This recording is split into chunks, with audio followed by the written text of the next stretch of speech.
Hello, and welcome to this edition of At the Mic, the Friday live stream. I am your host, Keith Malinak. Just getting all the buttons pushed here before we get started here. Okay, good. There we are. We are live on X and at youtube.com/, at the mic show. At the mic. It's just at the mic, Keith. I swear. I'm so exhausted. I hope everybody's having a good day out there.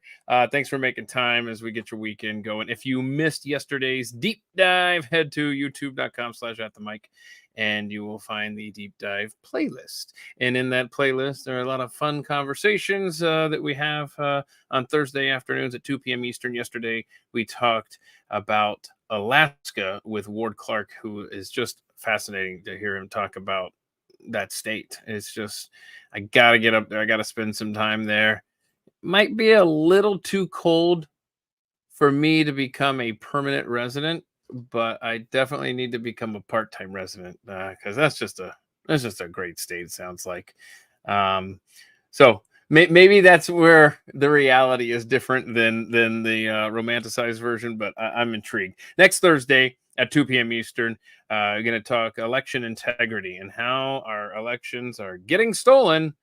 Part 3, Jovan Pulitzer will be back with more. And by the way, preemptively, I have him scheduled for Thursday, November 7th, 2 days after the election, because see, this is America in 2024, and we will not know the winner of the election because that's old school. I mean, never mind. I'll save it for my conversations with him. Okay. All right. So Friday, we try to just relax and have a little bit of fun and bring some levity to our world. And so I have invited 3 guests who that's where I originally knew them from, were members of the audience of my day job, Pat Gray Unleashed. I call them Pat Heads. That was a term of endearment that was assigned to Pat Gray's audience over there at the Blaze, and I appreciate all of you and your contributions over there, and how you have carried over and been a part of what I do here on At the Mic. So I wanted to have you. In fact, Toby and Carol, this is your second stint on the Friday live stream. I've been a guest on John's podcast. And so this is his first time on the Friday live stream. So I'm going to go through each of you individually here because y'all stay busy too.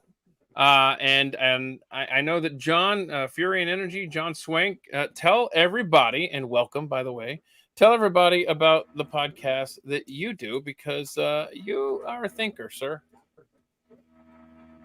Yeah, I do try to do a live stream every Monday at 5 Central. The show's called Brutally Honest. Me and Carol are actually part of a sort of connected network that we collectively came up with. It's actually us and 2 other Pat heads, Adrian Slade and Tyler Morgan. It's called Give Me Liberty Media, and That is so cool. got someone who runs the site behind the scenes for us because none of us have the time or ability to do what that person does. So appreciate that from him. And promised I'd give somebody a shout out. Mr. Rowdy Made wearing one of his products right now. It looks really terrible with the way it's cut off, but below that it says, 1984. you'll get 1776, but I'm not going to steal that. Uh-huh. So Hold on a it's second here. I got to write a whole bunch of stuff down here. Hang on a second because I wasn't unaware of this. Hold on. You say it's givemelibertymedia.com. Is that right? yep. Okay. And Tyler Morgan. Let's see here. Gosh, there's so much stuff here. You talked about rowdymade.com. He makes t-shirts and all sorts of fun stuff over there. And he's a creative dude over there at rowdymade.com. So I'm gonna just, you know what I'm gonna do while y'all are talking? I'm gonna go and make these banners because I wish you had told me about this before we got started. This is awesome, man. You guys are awesome. So yeah, so your podcast, it drops. You said 5 p.m. Central. Yeah, we Right? live stream it at 5, and then I'll upload the actual podcast version through Spotify. It'll go to the podcast networks, Give iHeart, me Apple, Spotify after that. liberty.com. Okay. All right. So that's good to know. So, Carol, you do a show over there as well. And by the way, I banner up. It takes away your names there. But That's at okay. Carol Remarks on Yeah, Twitter. that's all right. But it's supposed to be Give Me Liberty. Is it GiveMeLibertyMedia.com? Media. Yep. I Give see. me Dang it. libertymedia.com. Screw up I everything. know it's long, but it's okay. No, Yeah. that's good. That's a If we good could have name, the y'all. URL, Give Me Liberty, that'd be awesome. But definitely There we take it. go. Yeah. Okay, so Carol, tell us about your show and what you do over there. Well, it's Carol Remarks, and I'm on all the regular platforms. It's just a daily, short, very, very short, 10, 15 minutes long daily podcast about give my remarks on glamour, pop culture, and front page news. Yes, you're fun to listen to over there as well. Okay, now Toby, do you have a podcast? I mean, what's the deal here? Why aren't you on board with this? I know. I have not jumped on the podcast creator train. I do enjoy listening whenever I get to listen, and now I have more things to listen to. And It does part of the take challenge would be coming up with something to say that would distinguish myself from all of the products Wait. I listen to. And Hold once I hit that roadblock, I think, no, how about I just listen and participate and spread the word and donate and things like that rather than create my own stuff. So. But hang on a second. I think we all know what your podcast would be about. It would definitely have to be about all things bridge related, right? Sadly, it would be. And that would be the other correlation of how to not try to gather an audience is to use that topic. If I were to do videos, that would be more engaging. But to have me just rattle off tournaments, cards, approaches, lessons, all of the vocabulary. Nope, not going to work. And there are a couple of people out there in the YouTube world that already do it pretty nicely. And I'm just not about to go up and try to piggyback on their stuff or try to compete with them.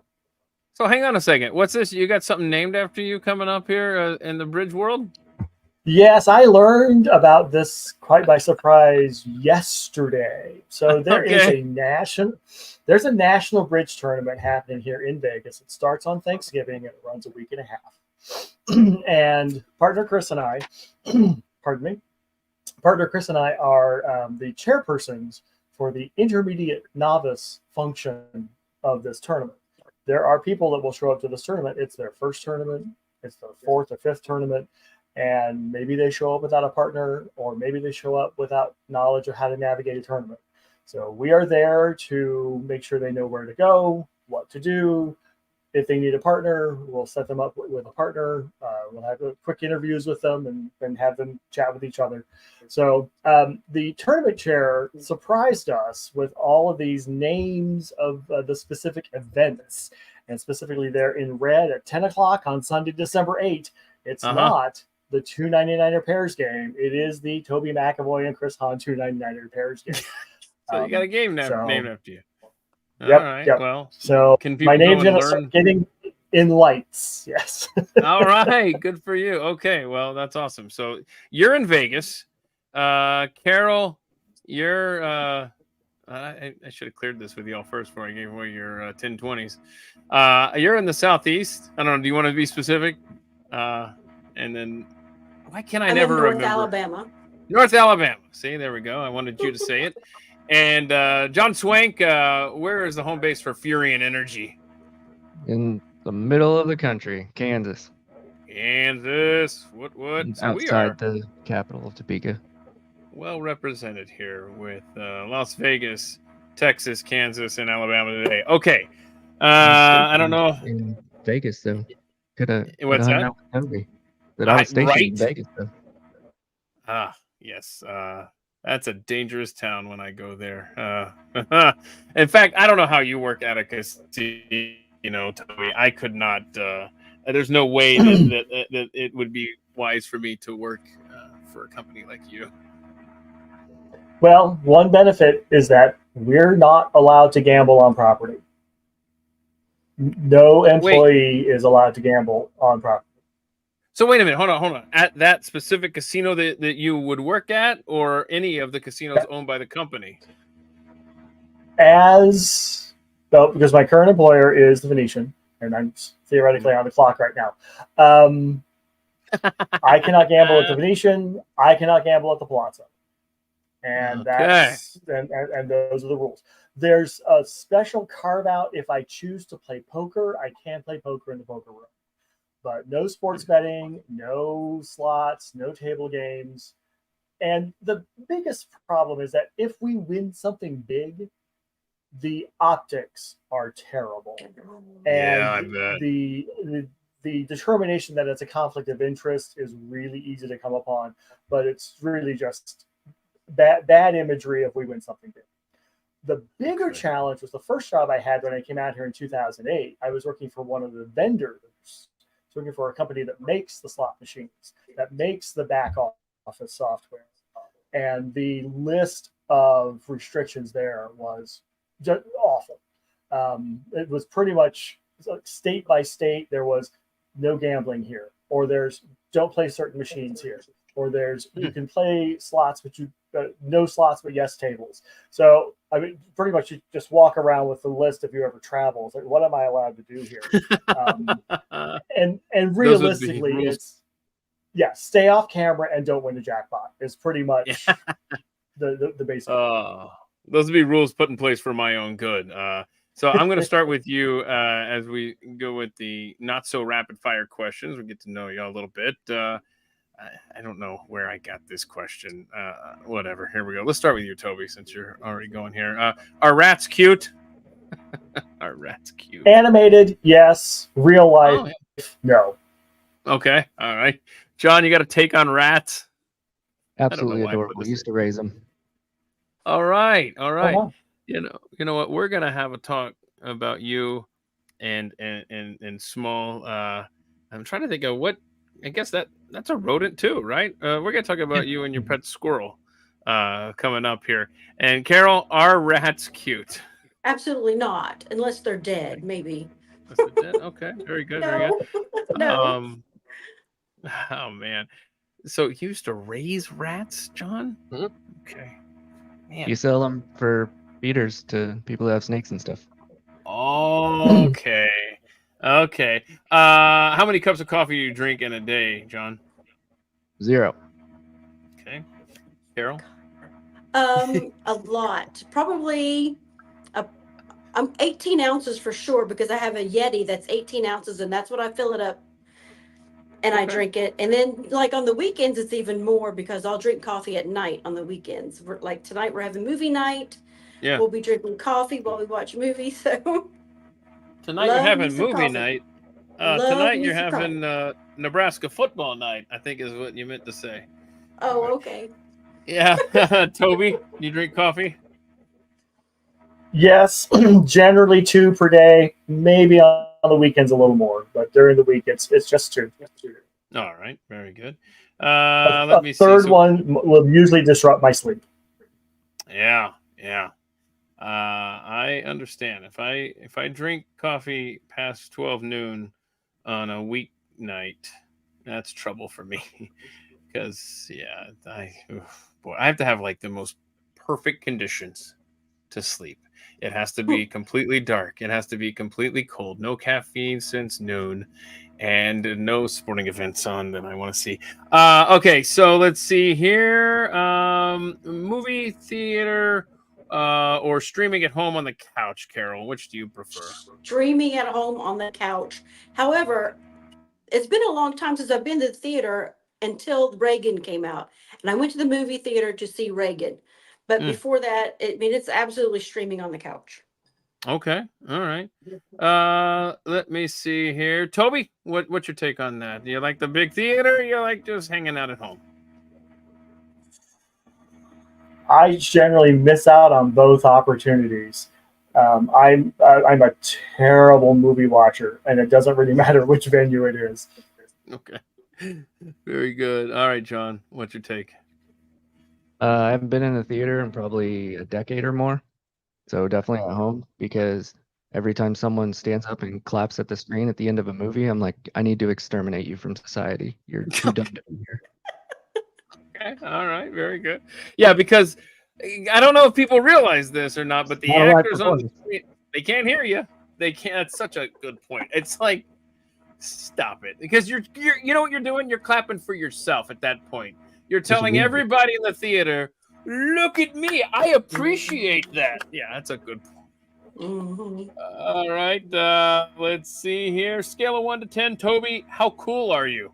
It's impossible to answer this. Toby, how cool are you? Oh no.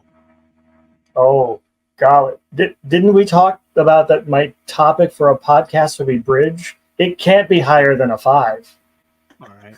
Oh wait, well, hold on a second. I was gonna give myself a 5. Are you telling me that I am as cool as someone who's gonna do a podcast about bridge? Oh no. Oh no.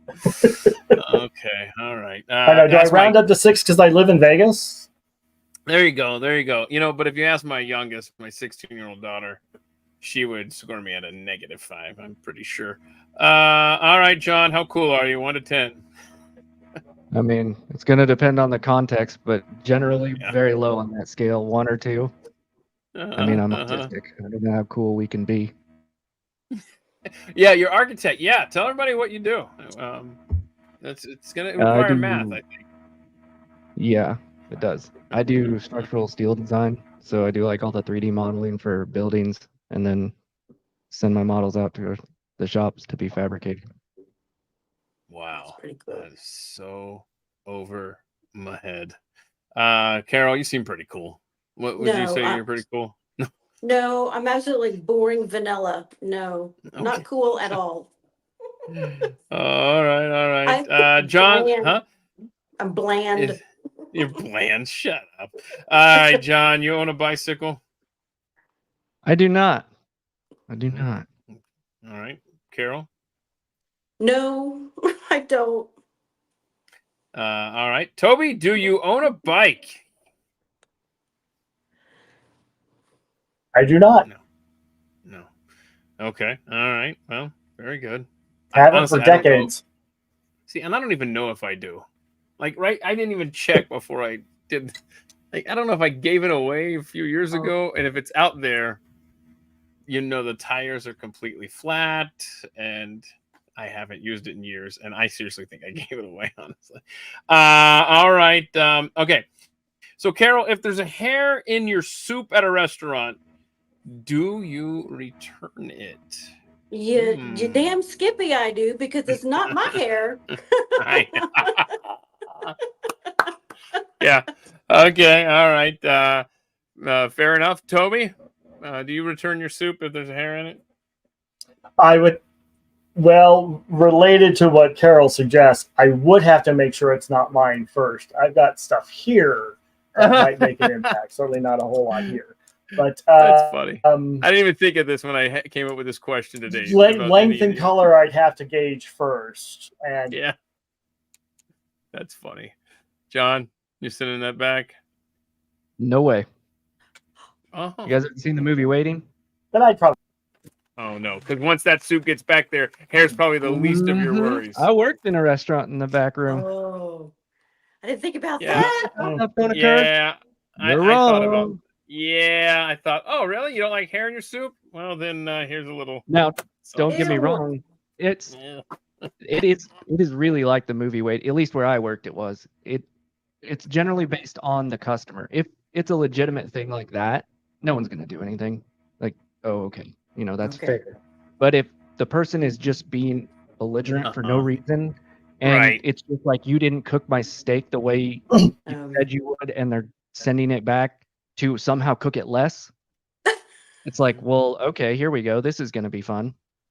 Uh-huh. So I guess Be my nice to question people would who handle be. your food.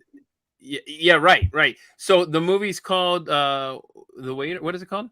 Waiting. Waiting. Waiting. Okay, so let me ask you this. If I see the movie Waiting, will I ever eat out again? Yeah, it's a comedy. I mean, it's a funny movie. okay. Okay. Very good.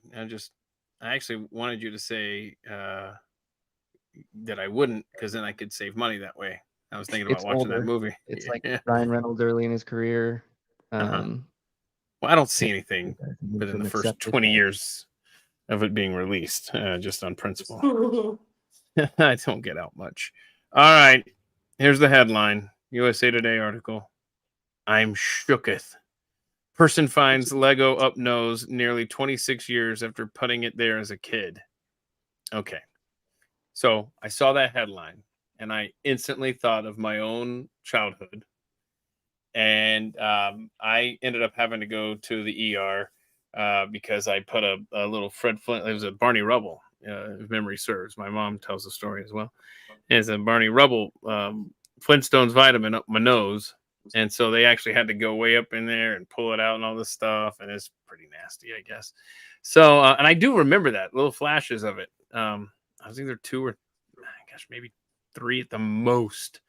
Anyway, so that I mean, this guy, and see, and I got to stop there because we have 2 stories developing at once. I want to hear about any weird stuff that you might have done as a kid that caused injury or something, shoved any toys up your nose. But we really need to dissect this story after we go through how, because you recall the headline, person finds Lego up nose. Well, you would think that you could be a little bit more specific there, but let me just we'll revisit this story here. But first, let me ask y'all, John, did you have any experiences when you were younger where you just had this devastating thing up your nose or anything? None with putting things up my nose, but I had weird incidents. Like I was again, I'm autistic. I was super into model trains, and back in the day, I doubt they still make it like this, but they used to have this kerosene mixture that you would use for the smoke, and it was clogged, and I was trying to unclog it. I was maybe 7, and I was squeezing it while looking at it for some reason and sprayed it into my eyes. And yeah, we went to the hospital for that one. I also had 5 concussions growing up for various reasons. Oh no, bro, no. Well, you got a lot out of your childhood, it sounds like. Yeah. Carol, Yes. how about you? Anything of We- your nose? I don't think I ever had Legos when I was a kid, but we used to keep a jar, or my mother had a jar of gumballs on top of the refrigerator, and I decided to climb up there and get one, and then I jumped down off the counter with the gumball in my mouth, and then it got stuck in my throat. So it was there. I mean, I couldn't breathe. She got it out. Obviously, I'm here. But yeah, nothing that I know sticking anything up my nose, anything like that. No. Am I the only person that shoved a stupid vitamin or something other than this guy? All right. So by the way, yours was a gumball. Mine was a do they still make the Jolly Rancher sticks? Because I was a dumbass laying in bed. I was old enough to know better. I was like 12, maybe 11. I don't know. And that thing was about 80% still, and it. And so my mom had to like do the Heimlich nonsense. Oh gosh. Toby, any experiences like that with you? What's going on with your mic here? Can't unmute your mic. There you go. Okay. I just unmuted myself. Yeah. No, I think we have to round my coolness number down to 4 now. I've got, yes, I had Legos as a kid. No, I didn't put them up my nose. No ER visits as a kid. The only thing I recall with me and problems with Legos is that as a kid, when I would try to build houses, I would forget to put windows in. We should have started. Oh, bro, come on. Profile right then and there. You were building prisons. It was so bizarre. Multiple times. Yep. That is exactly what I was building, and we can probably just move right on. You know what? No, you were actually building casinos. I mean, that's evil right there. When you guys you make people like me lose track of the time. Oh my gosh, I've been burning money in here for 5 hours. What the heck? All right. Well, okay. So there is a new locals casino in town where the gaming floor actually has windows to the outside, and it's been a wild success. So I expect we'll see more and more of those. Maybe not on the Strip, but for the locals areas, they're starting to figure out people need something different. So hang on a second. What does that mean? It's a locals casino. Are you saying that it's a part of town that only locals go to, not where the tourists are? Is that what you mean? Don't tell them where, Toby. Keep the secret. Right. The tour. Don't tell them about PT. Don't tell them about anything. Keep that secret. That's our space. Right. Right. Yeah. Yeah. Generally, visitors would need to Uber or rent a car or Okay. possibly have a friend or relative in town to That's interesting. generally want to go to those places. All right. Yeah. Frequently, locals do not visit the Strip. Mhm. And it's a shame, and it's worse now because there's free parking almost nowhere on the Strip anymore, and so that has really discouraged the locals from going down there. But gambling's legal here, so there are all sorts of businesses around that are away from the Strip. So those are the locals casinos. Well, okay. So real quick here, I And just if thought you of have something. spare time in December, I'll show you one. I was just about to tell you that. So before the NFL schedule was released, I told Toby, I said, the Falcons play in Las Vegas this year. If the calendar works out, I'd have to go there and see a game in that stadium and all that sort of stuff. And of course, it lands on the perfect day, Monday, December 16th. I think it's the first day of our vacation. And it's perfect. It's Monday Night Football, vacation time, holidays. And I just haven't told you. It may not work out, actually. I'm sorry to say. Sorry you had to learn it here. But if it does happen, if I'm okay. there, you've got to show me how to get to this locals place for gambling. Happy to do so. John, don't say anything. I love being a tour guide for this city. I really do. I love Check them to the one that starts with an A. Uh, It's a nice one. That's where I always went. one that starts with an A. It sounds like Ends in Tay. I don't know. Okay. Just I know- okay. Can I just say that the Aladdin, because that's what I thought you were talking about, still owes me 20. It still owes me $20. I'm still pissed about this. And Toby, I know I could have had them pull the tape when I know that the dealer at the blackjack table screwed up, right? I could have said, Yeah, you check can. the tape, because even the dude next to me and Carrie both were like, wait, no, that's not right. And, I was like, oh, and I was just like, I was like 21. That'd be at least 21, right? Somewhere in my 20s. And I was just like, wait, what? Hindsight, man.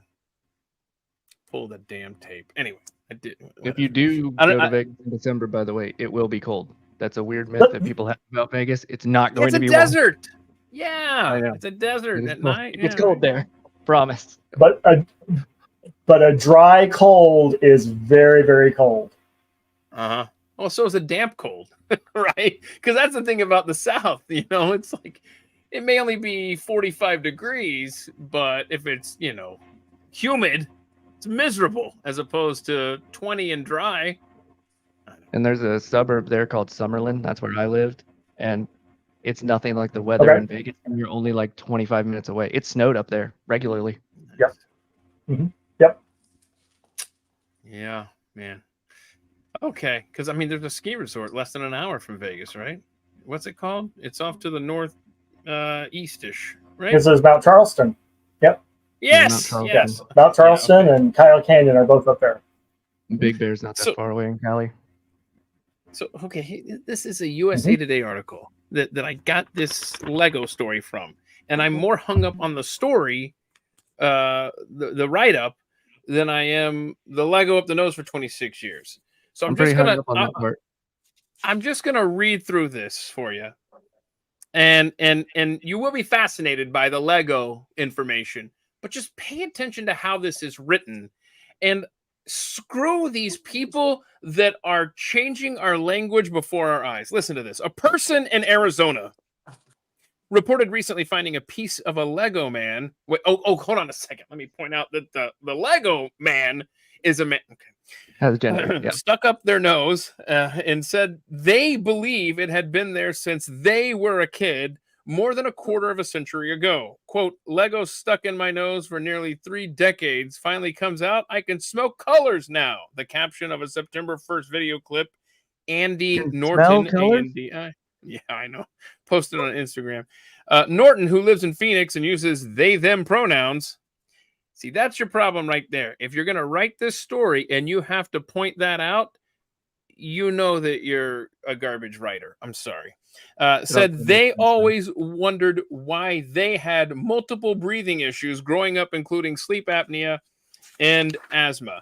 In the video, Norton said sometimes in the 90s, around age 6 or so, they shoved a Lego man piece up their nose. Norton said their mother, I'm not going to make it, y'all, thought she'd got it out, but a small piece of the toy secretly remained in Norton's nostril. It stayed there for the next 26 years. Norton said, I was in the shower, Norton said in the clip, and my doctor has told me with the dry, hot summer months, it's really helpful to blow your nose while you're in the shower because the humidity of the steam and everything. And today, I blew my nose, and lo and behold, a Lego shot out. I feel like this Lego piece has been the culprit for 26 years.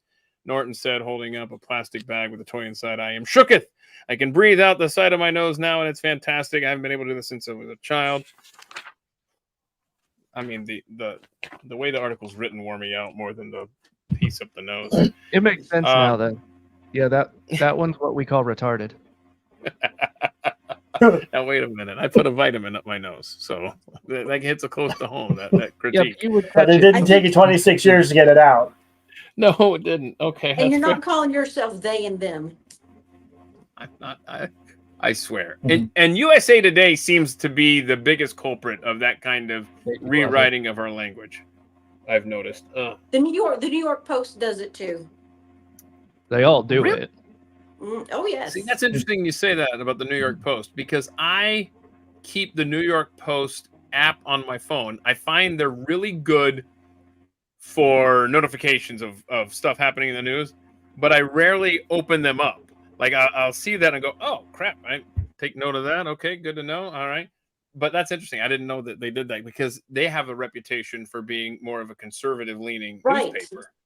Right. I was surprised by it, but every so often they'll talk about a person who thinks they're a different sex and they will use that sex that they want. You know what I'm saying? Yeah. And it surprises me. I'm like, why are you doing that? Stop it.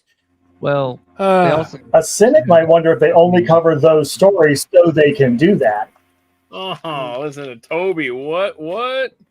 see, and I think the Post actually avoids those if they can. That's why it seems like they do it less because they actually just avoid those stories. Well,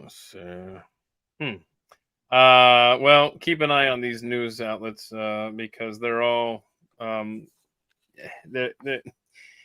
they got to make a stand here somewhere. All right, come on, you can't be changing our language like that. It frustrates We the could hell out of get me. Barry Weiss's thing to take over some of this ground. Like what's it called? Free Press, I believe. Wait, what's this? Barry Weiss's organization. Oh yeah. And what's it called? I think it's called Free Press. Yeah. Okay, hold on. I gotta write this down. There's a free press. Why don't I know who she is? I was gonna say, I guess for those that don't know, Barry Weiss used to work at the New York Times, I believe, and she is a left winger. She's a lesbian, married, all that jazz. She is on the left. She's one of those that's willing to talk to us, crazy extremists. I just didn't know she did this thing. Her, yeah. Yeah, us I about believe it. like Taibbi writes for it. Schellenberg does too. Is this an So- app or something that I should be familiar with? I think she goes through Substack. Oh, okay. Yeah, okay. I got you then. I don't spend a But I lot of think time she's there. gonna eventually have it be. I think the goal, it seems, is to be a legitimate competing outlet, like the Post Millennial tries to do, and things like that. Or like givemelibertymedia.com. Yeah. If any of She us was ever also have- behind the podcast of the witch hunt of J.K. Rowling or something like that. They did a Yeah. really good podcast, and she was behind that too. All right. Well, I'm going to put you on the spot, Carol. I'm going to put you on the spot first here. Oh, At gosh. this moment, on a scale of 1 to 10, how clean is your vehicle? The inside of your vehicle. I am going to give myself a 7. I think it's Hmm. pretty clean. I don't keep clutter, trash, anything like that in there, but I probably could, it could probably use a good vacuuming out. You know what I'm saying? So Mm-hmm. I think it's about a 7, Okay. All right.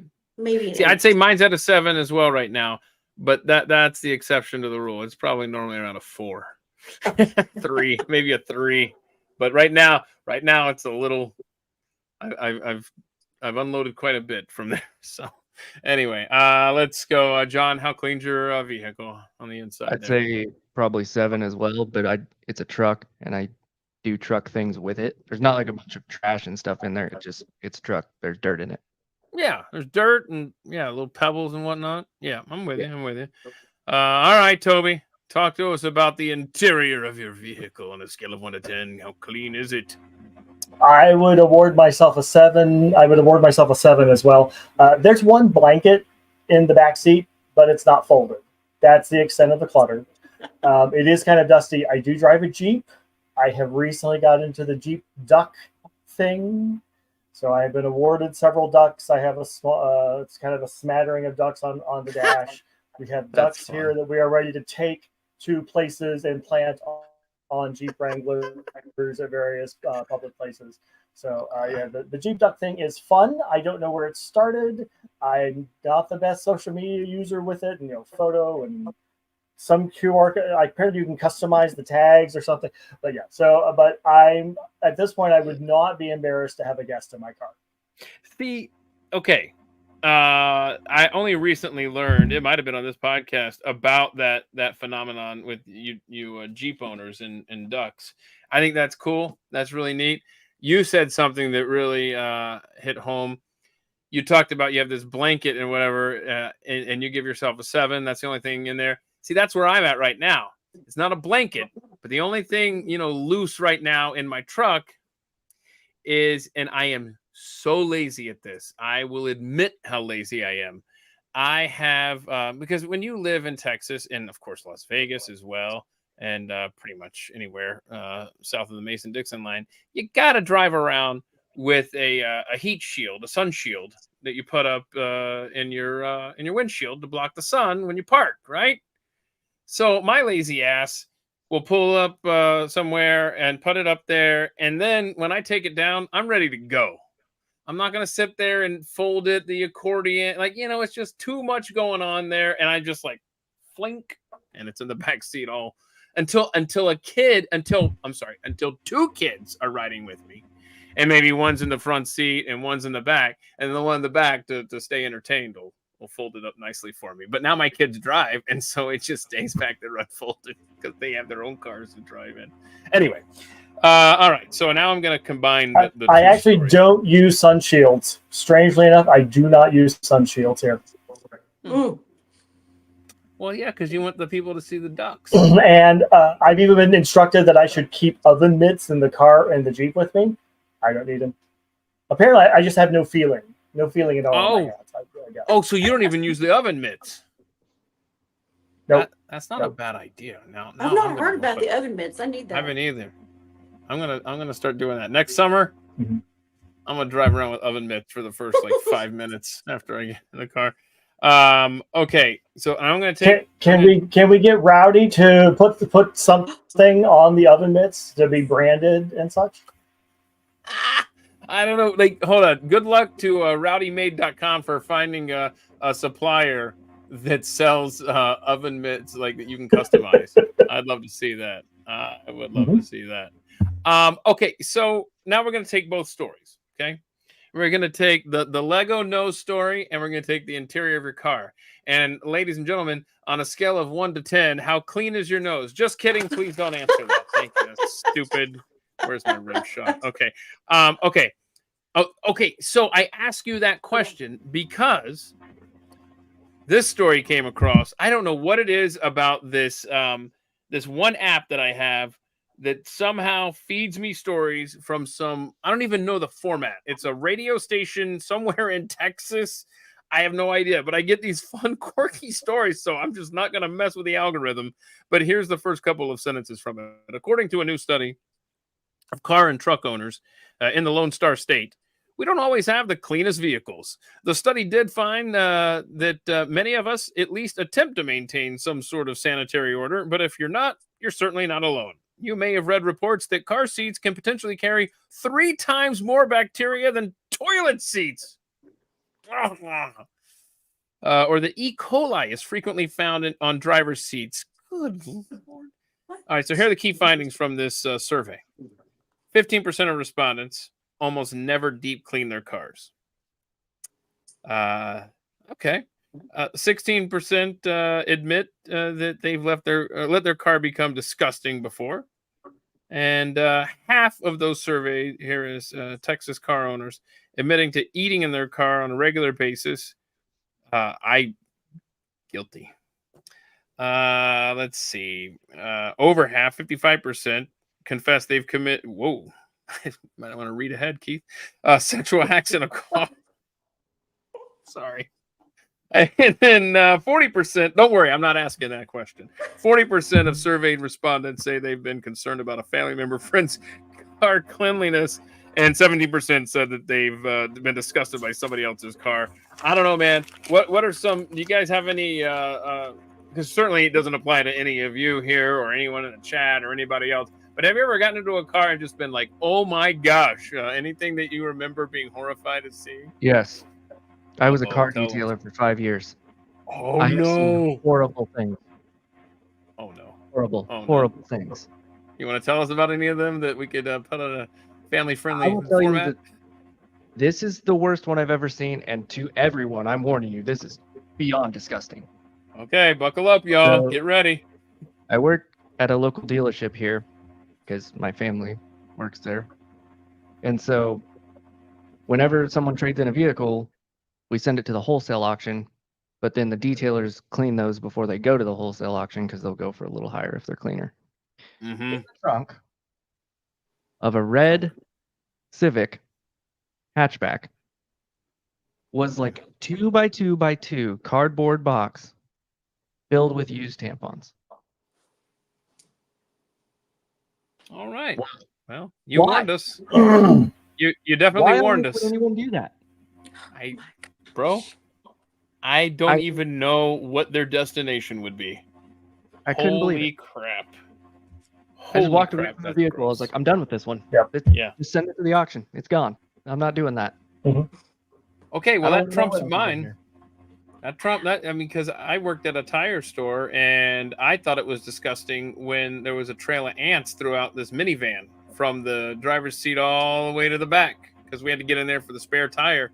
And it's just like you see this trail of ants and you're like, oh no, where they're oh no, that trail goes a long way. So, but I thought the ants were disgusting. I no longer think the ants are disgusting.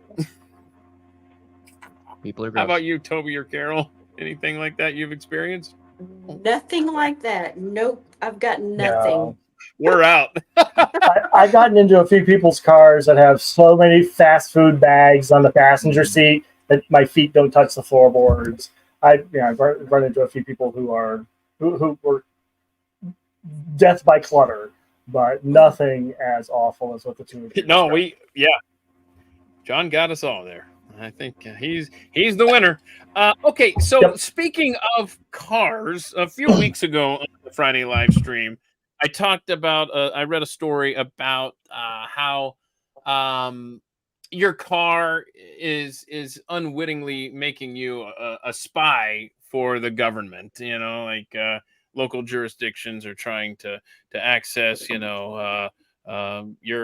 Your cameras and all sorts of data that it provides, and obviously we were not pleased, the panel, with that information.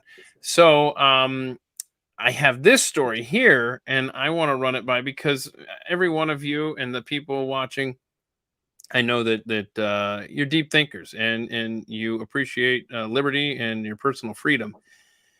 So this story goes to Britain, and I'm just going to read the story. I want y'all to tell me what your initial thoughts are on this. And then I'm going to jump in with my thought that might be surprising, but I really respect y'all's opinion. So I want to see what you think of this. PricewaterhouseCoopers will start tracking where its employees in the United Kingdom work in a bid to dial back its current work from home culture. I'm telling you, man, these companies, they're trying to reel in what they started 5 years ago.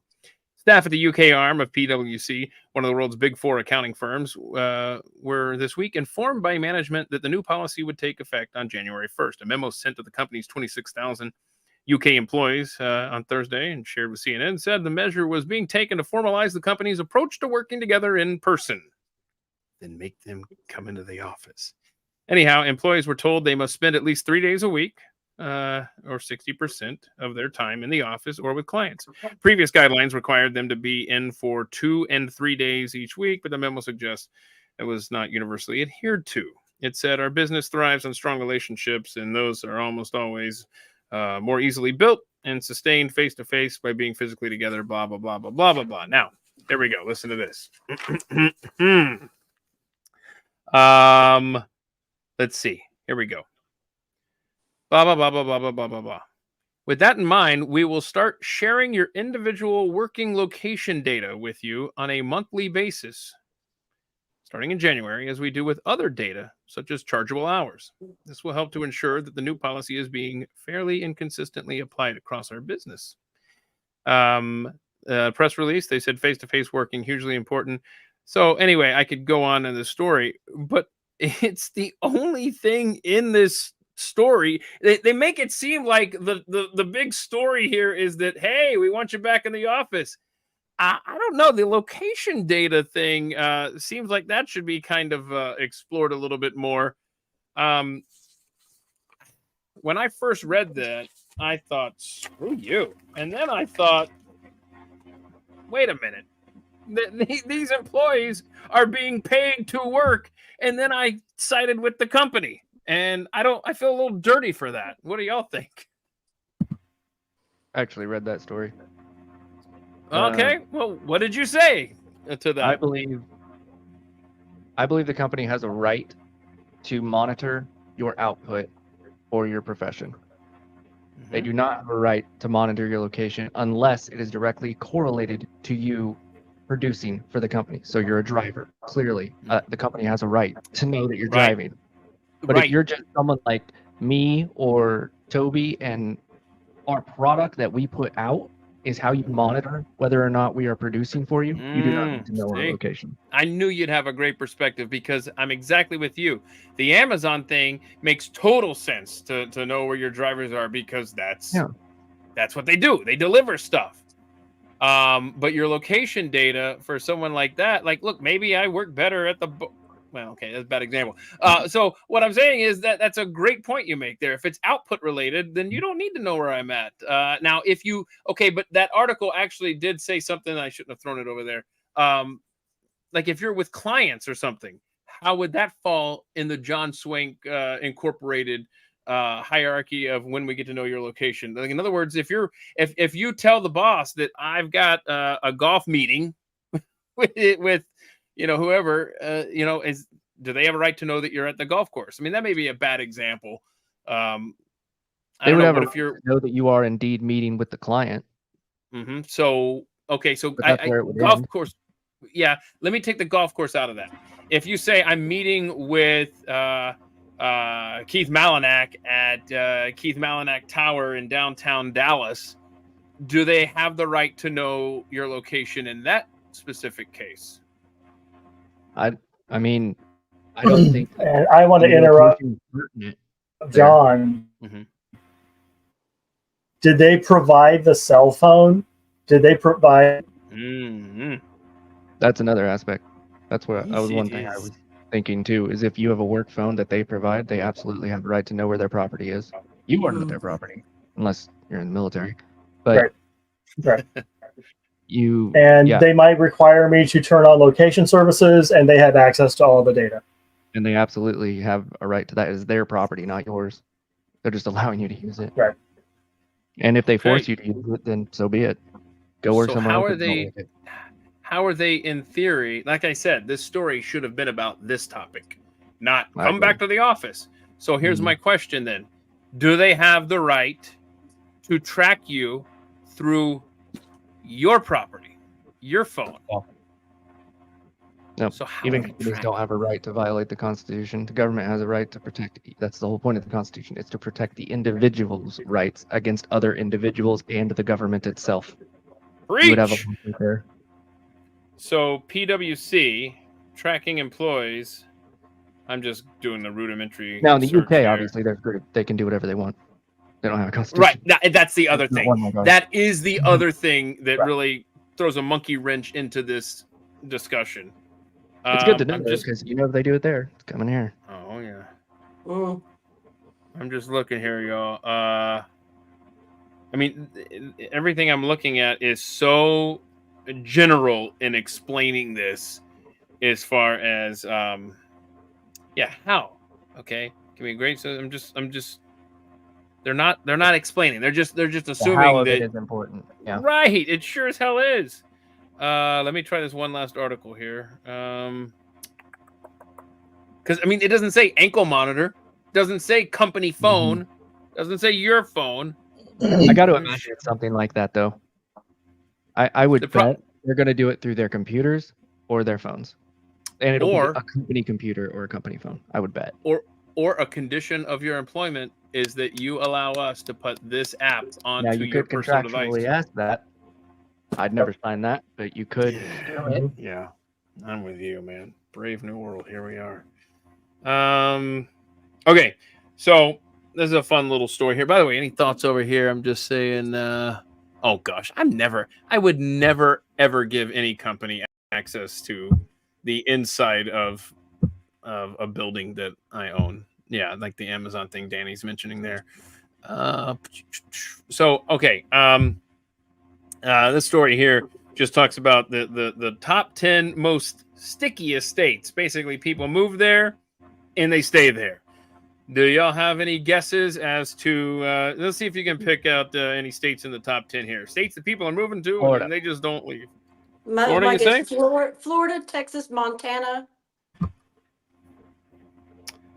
Can you? I'll add believe- Nevada to the list. Y'all listen to this. Here's the top 10 in order. I mean, this is the dumbest list, I think. You could imagine. Now, Florida should be on. You would expect it. It's not even top 10. I don't understand that at all. That's Pennsylvania, Missouri, South Carolina makes sense. Georgia, Wisconsin, Minnesota. What in the? Who wrote that? Who came up with Wow. this? Oklahoma, Ohio number 3, North Carolina number 2, Texas number 1. This is dumb. So basically they have all these different things in the I don't know how little you measure it calculator. properly anyway. What'd you say? 'Cause all you really get with that type of data is individuals coming in and individuals going out. To track down the same name of the person coming in and out in proximal time on location, that would be ridiculous. Okay. So you know what? I mean, Check do this out. they just move to their new location and die before they can leave? Too Okay, dark? hang on. Okay, so let me try this. Let's see. How does it move in? This printed up stupidly. And 15, 14, 13. It's cut off some of them. So, okay. So I've got another kind of a real estate type story here. The cities with the highest levels of move-ins. Let's just do the top 5. Myrtle Beach has the most people moving to it. That Ocala. makes sense. This next one, this will have. You know what? Let me see here because I have the highest levels of move outs. I want to see if it's also on this one. It is not. How in the hell is Houston, Texas, number 3 for highest levels of move ins? That is the grossest place in the country. Sorry, Houston. And I've lived in New Jersey. Greenville, Spartanburg, South Carolina. Number 4. Number 5 is Charlotte, North Carolina. Raleigh, North Carolina, number 6. I mean, those are all 4, 5, 6 are just right there in the same, general area. Highest level of move-ins. Now, highest level of Go move-outs. check on the research triangle and see what's going on over there, because that's terrifying. Yeah, well, it's booming. That's for sure. And This is why I say next year when this article is reprinted, when they update it, all those people that moved into Houston are going to make it to the other list, the highest levels of move outs, which your top 5 there. LA, Northern California gets its own subset. South Florida, that's interesting. That might lend to the whole sticky thing there that we just had. Long Island, New York, Austin, Texas. Ooh, moving out. Yeah, I mean, the real estate market there is crashing. That makes sense if they're moving out. Then we got Central Jersey, Chicago, San Diego, and so on. Interesting. To And be fair, the Venezuelans and Haitians that land in Florida only stay there until the administration flies them somewhere else. nailed it. Let's see here. Rudest city. Have you guys seen this story? It's been making the rounds. The top 10 rudest cities for 2024 have the Trenton, top New Jersey. 10. Okay, you pick New Jersey as being the rudest? I think one of Trenton? them will be, yeah. What? Okay. I said Trenton, Any just guesses? name one. Okay. Carol, you got a guess of I think Chicago, Vegas New is on, York, on the list Chicago. because I think one of your colleagues rattled through this list earlier in the week, okay. 6th or 8th. Okay. Carol? Chicago, New York Chicago. City. Right. Well, you'd think that, wouldn't you? Number 10 is Charlotte, North Carolina. So those people moving in can't find a place to live, Everybody's so they moving get in. pissy. Yeah. LA is number 9. Las Vegas, like you said there, Toby, is 8. Memphis, number 7. Boston, number 6. Oakland, number 5. Louisville, Kentucky, number 4. Number 3, rudest city in America. Tampa, Florida. Huh? Yep. Number 2 is Philadelphia. Oh, man. Anytime there's a Philly sporting event, you see that. And the number 1 rudest city in America is apparently Miami, Florida. New York didn't even make the top 10. Wow. The Florida cities make sense. So I don't know how many times any of you guys have gone to Florida. Being in the Air Force, you go to all these places multiple times. But if you go to like Pensacola, they hate tourists. And it's the same thing in Vegas. Yeah. That's where that number's coming from. The locals do not like the tourists because they come in Ah. and trash the damn place. And Okay. they tolerate if you have a haircut like mine, they know why you're there and they'll tolerate you. Okay. If it's just somebody who they know is not from there and you can, if you're a local, you can tell, and they don't like them. Like, it was so bad for a while, even us guys that were going to Florida for different exercises, we weren't allowed to go to the public beaches because the locals were just beating all of these tourists randomly because they were sick of them. Oh, that sounds like It's a fun crazy. place. Yeah. So, okay. So, I will say that as someone who used to commute into Manhattan every day, while I wasn't your stereotypical New Yorker hate everybody, it was quite annoying to have the sidewalk be blocked by people just staring straight up, maybe taking pictures, and you're like, I got a place to driving in go. Vegas. Could you please Driving. move? You're driving, and these people are just. I'm like, you're behind the wheel on I-95. What are you doing? You know, I got a question for Toby that's very Las Vegas centric. How, and maybe it's settled down, I don't know, but I feel like auto accidents around the Sphere when it first opened up and started shining out, right? That's a big deal around there, right? It was, and the roads out by the Sphere are not large at all. They're basically 4-lane roads with an occasional center lane, turn lane. So the congestion increased, the intelligence did not, and there was a lot of problems when the Sphere first started rolling. Where is that at, Toby? Is it off 215? It is right behind the Venetian Expo Center. It used to be the Sands Expo Center. Okay. And now it's been relabeled as the Venetian Expo Center. What was fun is when I worked for the previous company, when I was over at Cosmopolitan, the corporate offices were not on property. So we had some little remote satellite office near the Strip. And so we got to watch the Sphere be built from our office space or from the parking lot we used to use. So we got to wonder for months, what the heck is this thing that's going up? And so it was kind of fun to watch. And then pandemic happened and we all got sent home. So we missed a lot of the final development of when it became a valuable thing. But yeah, vehicle traffic is dumb. They've added some stuff for pedestrian traffic. That's going pretty well. Oh man, that's a fun town to just look at night. You know, it's just it's a spectacle. Okay, and by the way, here's a plug for another podcast, Business Wars. If you ever check out the history of Las Vegas, and just starting from nothing, I don't even remember, the 50s, maybe 60s, out in the desert there, and just, I mean, that is such a great story I of love the that history. podcast. Yeah, David Brown. Yeah, he's in fact he was a guest on At the Mic, as was Toby. Look at that, huh? Okay, and y'all would have been, by the way, if I'd known you at the time when I used to do those interviews. Okay, so The mole people last is week, a fun story about Vegas too. say that again. The mole people is a fun story about Vegas too. I'm not familiar. You're gonna Oh, have You to don't send me know the something. mole people? Really? Sorry, just no. I guess There's a not. whole civilization underneath Vegas. Holy crap! I've never heard that Yes. once. Send me Yes. that. We're gonna do a deep dive. Yeah, Oh, come yes. on, let's go. All right, send me that. And it's a very big problem when we have our 1 or 2 floods every 2 or 3 years. They're walking right under you when you're at the casinos and you see the storm drains and grates. They're under you. They're right under you. What is happening? I have got to be educated on this sooner rather than later, please. The mole people. How Mole is it people. that's yeah, MOLE, right? Yes.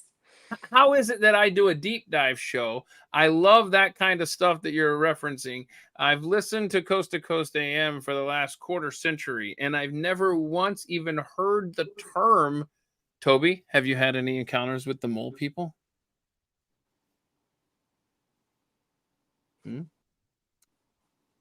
Toby, can you hear me? Have you ever had any run-ins with the mole people there in Las Vegas? I never ran into them in the 4 years I was there because you've got to get to the sewer exits to run into them, which are way like outside the city. Okay. Yeah. All right, John's going to send me something on this because to make sure that I follow through. I forget which monsoon season was really bad here. And I was able to see a few inconvenienced people because they had essentially been washed out of their homes. And they're the lucky ones that get out because when it rains in Vegas, it don't go into the ground. I wish I could remember what show it was, but I watched a show or That's something true. that somebody was actually allowed to go in and film it. Yeah. Okay, so they're homeless people that live underground. Yeah. Oh, It's that's just too homeless bad. people. I wanted. Never mind what I Oh, But wanted. I you mean, they thought it built was a whole something else? civilization under here, man. It's crazy. I got it. How many people do you think live there? Underground. I would say hundreds. How many mole people live in Las Vegas? Yeah, 1,000. They say estimated. I don't know. Whew. Yeah. It's crazy. Yeah, I mean, when it gets to 115 degrees and gets below freezing, they say, yeah, I'm just reading here. Okay, I'm not as intrigued now. Let's do a story about. And they won't let you in. Like you can't Yeah. go in. Right. They will kill Right. you. Yes. So is there like a knock knock, it's like a speakeasy, you got a code word or how do you get in So there? the water runoff of system of Vegas is wildly complex and large, very, very large. And so you have to go like a mile in before you ever start running into any of this. And there's tons of turns and you couldn't navigate it unless you were the city planner that laid this out or one of them that have been there for years and years. It's crazy. Wow. It's a massive water runoff. That still system. might be worth exploring, huh? Okay. It is. It's a crazy, interesting story. And like Carol said, someone did get let in the only time ever, as far as I'm aware. They allowed someone in and they went and talked to these people who've lived here for years. Most of them are people who like lost everything when they were visiting Vegas and got addicted to drugs, and that's where they stay now. You know what? It probably like that. starts with putting all your money in for an 11-team parlay. and then the next thing you know, you're living underground. You're never going home. Living with the So I saw a tweet from you, Mr. Fury and Energy on Twitter, John. And congratulations to you on winning an 8-leg parlay just over the weekend. No, an 11. You won 11. the I'm sorry, 11. I'm sorry. 11. No, I blew an 8-team I blew an 8-team parlay this week while you won an 11-team parlay. Sorry, my brain is fried. I told you. So congratulations on that. That's exciting, dude. Yeah, it was pretty wild. Yeah. I don't I'm want to looking see that for ever this. happening again. Okay, so not to diminish your win here, but some guy won $10,000 on a 22-leg parlay over the weekend. Let's see, he wins 10. Okay, so that's separate. Two separate things here.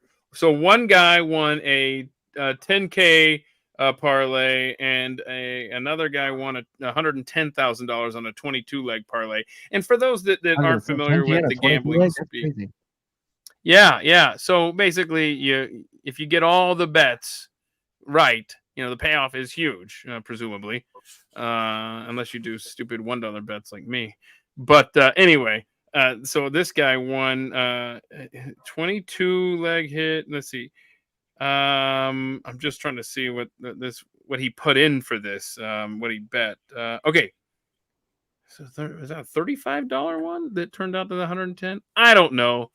I'm an addict. It doesn't really matter. I bet it's to me. something I'm like gonna that. I'm just 20 gonna to gamble $50. regardless. Yeah. All right. Well, that's cool. So congratulations to you. Are you taking us all out to dinner now? Since you won your 11 if you guys want to come to glorious Kansas. Kansas, I tell you. So I mean, I'm a degenerate. I mean, I'll admit it, and I like to gamble, and it doesn't really matter if it's a $1 or $20 parlay. I'm still gonna stupidly do it. Toby, I know that you are. Well, hell, you live in Vegas. See, this is why I can't live within 100 miles of a casino, which unfortunately I actually do presently. But I never get up to the Oklahoma one. I've been there once, maybe twice. I've walked in there for 10 minutes, lost my money, and just kept driving. But I could not live, and I'll admit it, I could not live in a city like too convenient for gambling like Las Vegas. So I don't know. I mean, how do you? We're turning this into gambling talk. Toby, how do you manage to live in a city and like to gamble? How does that work for you? So when we moved here in 2008, there were 3, again, locals casinos in a 2.5-mile radius of our home. 2 of them were walkable. One of them was not because it involved some really complex set of highway ramps and stuff. But during football season, we would justify the gambling with a 1-hour walk one way, food, gambling, football, 1-hour walk back home. Okay. I like justification. Set your limits, set your loss limits, set your win limits. Hey, I'm up $7. That's where people F up. I'm up $7. I bet you I could be up 10, and suddenly you're down 100. Set your win limits. Be happy with the tiny wins. For those of us who are slot players, maybe you limit the slots to certain themes or certain vendors. Hey, I don't like that brand, but I like that brand over there, so I'll focus on just playing those. Our phones have clocks and timers on them. Set a timer. I'm going to go gamble for an hour, and I'm going to get out. Yeah, that's smart. So there's a variety of stuff. Because that is smart, because what I'll do is I'll go in with, say, $20, no debit card, just a $20 bill, and I'll go in there, and like John said, I might be up 40, or like you said, Toby, I might be up 40, right? And I'm like, I can turn this into 80. Before you know it, I'm at 0, and I'm walking my loser ass back to the truck. And what I should have done is what you said: do the timer. Whatever you're at the timer, go cash out. Yep. By the way, if you are gambling this weekend, I do like a couple of long shots if you're interested. There's no reason you should listen to me, though. I will say that. But I think that I think Denver's going to surprise Tampa Bay in Tampa Bay. Yes, I said it. And then also Las Vegas, you're going to have to learn to score more points. You're at home and you're playing the Panthers, but Andy Dalton is not Bryce Young. So I'm saying the Panthers win in Vegas. Sorry. By the way, Understood. speaking of football, look at this. This is like my first visual aid of the day here. It's the Washington Redskins logo. Can I just say that there's a Philadelphia Eagles. That's where I went. There's a Philadelphia Eagles. What do you call it? A watch site. And I got out of there with my life, though, Monday night, I will say, when the Falcons beat the Eagles. But half of the bar, I don't understand how this is an interesting business plan. Half of the bar is an Eagles watch site, and the other half is a Redskins site. And on the Redskins side, there's no Commander stuff. There's no Washington Commanders logo. It is all Redskins stuff. And this guy right here, this is John Two Guns Whitecalf. There's your trivia question. That's John Two Guns Whitecalf, because that's the likeness is his, and his family wants the Washington Commanders to go back to that logo, and I don't know if they want the name brought back, but they definitely want the logo back, and so it'll be interesting to see how this goes. So keep that in mind. That I mean, he was a chief, and they don't like that that he was basically canceled. 90% of the members of that 90% of Native Americans support the team name and the white calf portrait, but you never hear that. Anyway, just thought I would throw that out there. Keep an eye on that story. People offended by this stuff are white liberals. It's never the actual supposed victim group. That is the truth. So anyway, be interesting to see, because the new ownership there in DC has said that they are probably going to change their name again, but I don't know what. Look, I think the only name you can come up with if you're not going back to the Redskins is the Hogs, and that pays tribute to the offensive line of the late 80s. I think that's all you could do, but whatever. No one asks me. All right. Any thoughts on that, boys and girls? I just find it hilarious every time that we get it. Well, not we, but the Karen liberals get offended by something. The way for resolution to it is to remove the thing. Like, oh, you're just going to erase them. That's how you're going to make it better? Okay. Yeah, where is Aunt Jemima these days? Cool. She's just going to be lost to history now. Good work. Good work, you caring, loving individuals. Mm-hmm. Let's see here. Never bet. That's a fact. Yeah, never bet on the Browns. Jason is accurate there. Yeah, and that's how you do it, by the way. Frederator, walk in the casino, on $50 a slot, and then you leave because you're not gonna do it twice. I think you can, but you shouldn't listen to me. Okay. I had a fun fact last week on the Friday live stream where Pluto, the planet of Pluto, it takes 248 years to go around the sun, but it was just the fun fact was that it was demoted before it even made one revolution. How sad is that?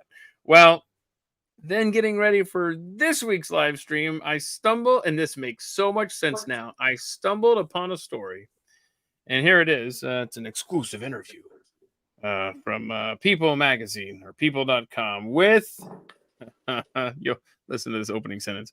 People are still sending hate mail to astrophysicist Neil deGrasse Tyson for his role in determining what constitutes a planet.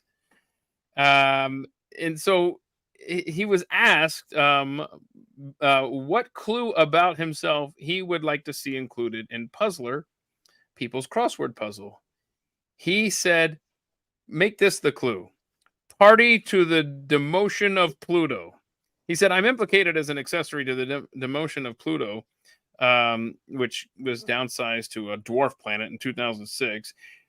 He says, just Google it. You'll see. I have legions of angry elementary school children from that era that just send me hate mail. They're bad. At the time, nearly 2 decades ago, as Hayden Planetarium's director, Tyson was influential in bringing the planet count down from 9 to 8. The demotion of Pluto to dwarf planet classification incited heated debate among scientists as well as everyday space lovers around the world, including kids learning about the solar system in schools. You know, that's a fun fact, and it's par for the course for Neil deGrasse Tyson. But I'm a little concerned about another sentence in this story, and I want to run this by y'all.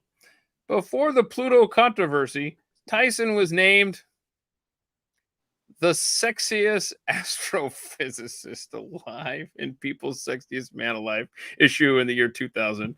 Anyway. Competition of 2 people. Yeah, that's kind of what he said. He played it off where he goes, I don't get too big-headed about that. And clearly that lends credibility to his opinions. Yes. I tell you what. I have a theory about things like this.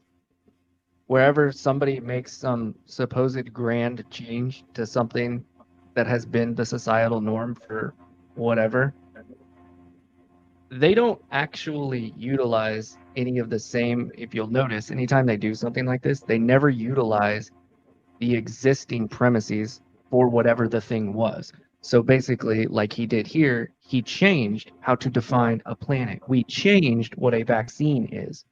And all these people are doing is changing the premise for whatever made a thing, just so they can put their names in the history books, because they're such narcissists and can't actually come up with anything original to accomplish for themselves. They have to do it by undoing the accomplishments of others. Good call. Yeah. To me, that's what's going on in all these types of things. I don't like know that. Look how at you, to man. explain it. And don't forget, here we go. GiveMeLibertyMedia.com. You can hear more awesome, insightful thoughts like that from both John and Carol. Let's see. You said Tyler Morgan is over there, and who else is over there? Remind me. Adrian Slade. Adrian. Oh man, I didn't know that. Yeah. Okay. All right. So, do you have your ability, John, to put your screen up so we can share some pictures? Because is it fair to call you a proud papa of a squirrel? I'm not a big advocate of the pet parent thing. Pet parent thing, yeah. So okay, and I'll screw up the story, but while you're getting the screen, let me know when you have that up and ready, and I'll put it up here for everyone to see. But you've been sharing a journey on your Twitter profile at Furion Energy. So you're a great follow over there if people want to check out your stuff. And you effectively rescued a squirrel. Can you tell us the story on that? And let me know when I can put the pictures up. You can put the pictures up. Okay. So here. Look at that thing. What had happened, and this is actually, I believe we're about 2 weeks old here. Okay. We got him when he was around 1 week or slightly less. So I live in Kansas, and it storms here. Mm-hmm. And we had a small tornado run through, and it knocked this tree down, which had this squirrel nest, and the mom just took off. Mm. So Buddy here had a brother who didn't make it, and he was hanging on by a thread. Yeah. I'm honestly shocked he made it, but this is him at 3 weeks. No, he's older than that. 5 weeks here, and just feeding them milk. Just use feline milk supplement stuff, and they actually make Okay. some other stuff too that you can use. This is when I think I tweeted this one out and said we've reached squirrel status, because it's the first time I ever saw him with his tail like that and actually like kind of walking around normal. That's cute, man. And this was him the other night. Yeah. So how old He's is he about- now? 3 months, a little more, 3.5 months. Buddy And the he's squirrel. 3 months, you're supposed to send him out into the wild. He's terrified of the wild. Yeah, I saw your tweet on that, man. Yeah. What did he Just do goes when he got and out there? He just shakes. He won't move. He climbs. We have one of those magnetic screens for when we want to open our door. And he climbs to the top of it and he just sits there and shakes. I don't understand it. If we're with him, he's better, but it's still not great. This is No. And, okay. So I'm not being facetious. I'm being serious here.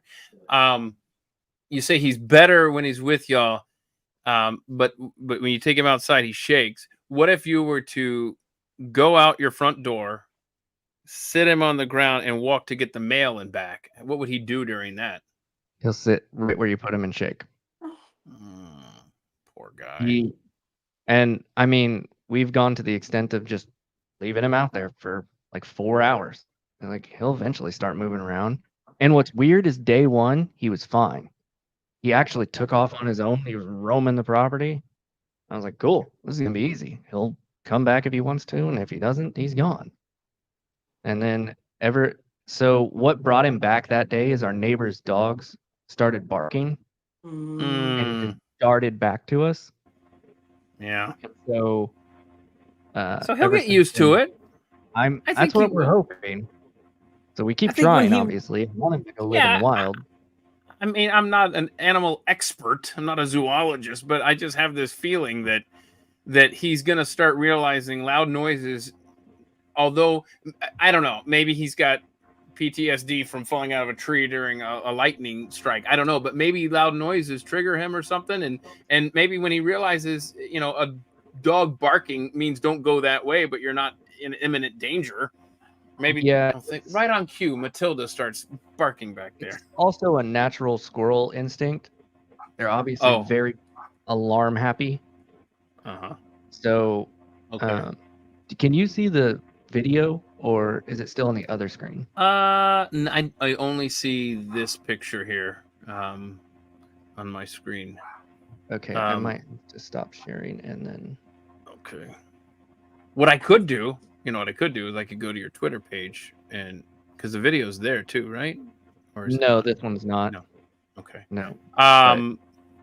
Let me ask you Okay. this: can you train Buddy to have a sense of direction?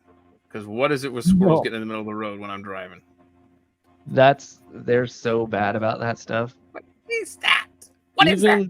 Even inside, when he's just running around the house, if anything happens, he'll like jump up in the air and flip and then just take off in a random direction. Like anything. It's Have wild. you captured any of that on video? No.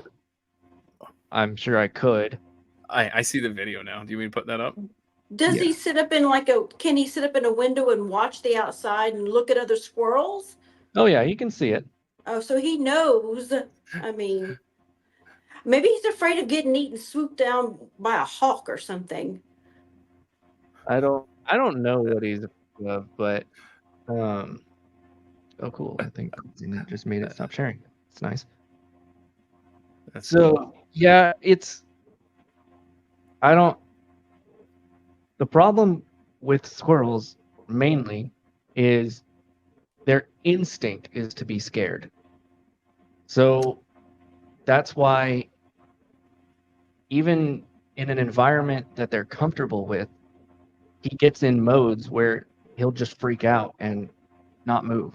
And he just shakes. He like Wow. lays flat with his belly on the ground and he Bless. lays there. Like I don't know if he thinks he's hiding or what. But Yeah, getting close to the ground, probably Yeah. close to the ground and doesn't want to be seen by anything. Obviously, so my wife's a biology teacher. I was actually going to school to be a wildlife biologist before I was going to do that and medicine. But then I found out wildlife biology doesn't pay anything. So I switched to engineering. But we're both quite familiar with multitudes of different animals and how to raise them and rehab them and everything. But neither of us has ever rehabbed a squirrel. And it turns out like they're really complicated. And they're also, which won't be a shock, they're very messy. And so the problem with releasing a squirrel is if they're not out in time Mhm. to go free before winter hits, they don't have the Yes. time to build up their caches. Right. Mm-hmm. And Buddy has pretty much reached that time now. Mhm. Mm-hmm. So at least one winter, he's going to have to just be an in and out squirrel because he's not going to have food. Now we put out food. I was So about to say, what do you put out? Because I was thinking, and this is my simple mind. What if you just put a bunch of acorns out on the patio, and then he associates it almost like a dog with a treat? Like, hey, if I go outside, there's nuts out there. No, is that yeah, too you know, simple? acorns actually have cyanide in them. Okay, see, you're ruining this whole thing. Really, I didn't know that. So, Yeah. But Then what's- the squirrels eat them though, right? They do eat them. Yeah, but they only eat a certain amount. They take acorns as a last resort. They actually like hedge balls, Really? dandelion leaves, peanuts, Then what are they corn, burying like all all the that. time? Usually acorns Oh, okay. and other nuts and stuff. Black walnuts, they really like those.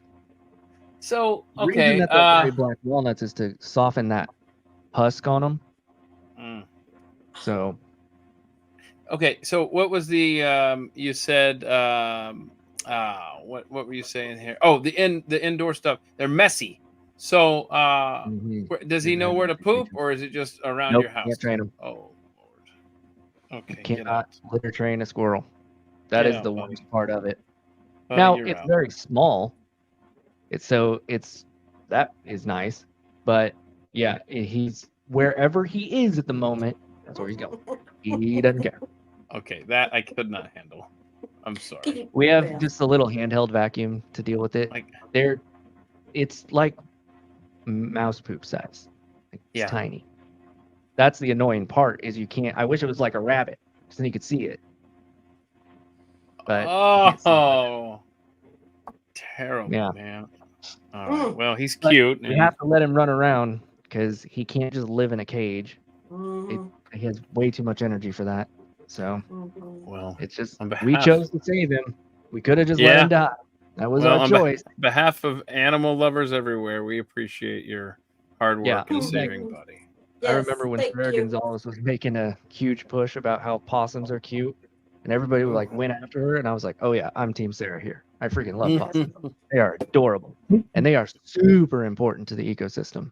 Like no other animal can do what they do. They're the only one." And Wait, what? we got Hang rid of upside down? possums. A lot of they actually don't do that very often, and it's Oh, and it's only because there's possums and opossums. The ones that hang upside down aren't the North American possums that we have. okay. They can, but it's not. They don't do it. So, the reason that possums are actually that important is they have extremely low body temperatures, Hmm. so they can't carry very many diseases, and they also go through and will eat all of the. There's no way I could get a diaper on that thing. I was gonna ask the same thing, Rowdy. But you can't even like hold on to him. He won't allow you to. He'll climb you and ride around on your shoulder, but he will not let you hold him. It's too constricting. Mm. He doesn't like it. Will But- he stand on your hand like this if you just hold it out? Yeah. Usually for about 2 seconds, and then he'll climb you and he'll climb. Maybe he up just and has down your ADD. person. Oh yeah, Have you named him? Buddy. yeah, Buddy. Buddy. We called okay. him Buddy in an attempt to not name him, so now his name is Buddy. Right. I love that fun. And I was fact. like, all right, well, So, But- John, back to the possums. Yeah, what is it they do? And Yeah, what is it that they do that makes them so valuable to the ecosystem? And I have another question after that. So possums, like buzzards, go through and remove all the dead animals and stuff that nothing else is going to deal with. Now, Oh, a okay. buzzard helps with that while they're here, but they're migratory. Possums are not. Possums are here all the time. And also, possums will eat things like ticks and other disease-carrying insects. Oh, yeah. And so they are one of the big checks. Yep, see? Danny knows. So Huh. they are one of the biggest parasitic checks in ecosystems. That's why they're everywhere, because nothing else does what they do. They're the only ones. And it's that low body temperature, because normally if you were to have their diets, you would catch something and die. Well, they can't catch the diseases. The diseases won't live in their bodies. Their body temperature is too low. Hmm. They can't even get rabies. I mean, there's so Because much all that, the bad stuff just won't live inside them. It won't survive. Yeah, the disease won't survive. It needs a Okay. higher body temperature. that is wild, man. Yep. it's a weird Okay. place, you're right. And then it's not true that opossums are just Irish possums, right? Was that wrong? Did someone teach me that wrong? That is, yeah, that is. Yeah. Sorry, man. Somebody led you astray early on, and you've just accepted that as a fact. Oh man. No. Okay. So, I guess let's do some animal videos. I mean, look at this. I don't think we've ever gone over 90 minutes into the Friday live stream without animal videos, but what a great place for that. This video's a little long here, but I just love stuff like this. Well, I think the story tells itself here. Let's see Wait, here. before we get into, okay, never mind. Oh, Dude, sorry. Go ahead. Is everyone here familiar with Moodang? What's Moodang is like Moodang? my favorite thing right now. Moodang, the baby hippo. No. Oh, What it's is that? amazing. It's a whole thing now, and I love it. It's this crazy baby hippo in a zoo that has the wildest personality. And so there's just like videos of him like just randomly running up and like biting the trainer's knee, or just generally causing havoc. It's fantastic. He is my favorite thing right now. Hold on a second here. Let me just. It looks like it's spelled MOO DANG. I'm looking. I see a lot of pictures. DENG. Okay, hang on. Yeah. Maybe that's why I'm not seeing a lot here. Hang on. But yeah, it is. He is my. I can't remember if it's a he or she off the top of my head. Regardless, Let's just. Sounds like a boy. I think it is a he, but Causing all Okay, that here we go. chaos. it's just Hang on a just second. chaos. It's just a tiny little ball of I don't chaos. like It's my favorite thing. Love it.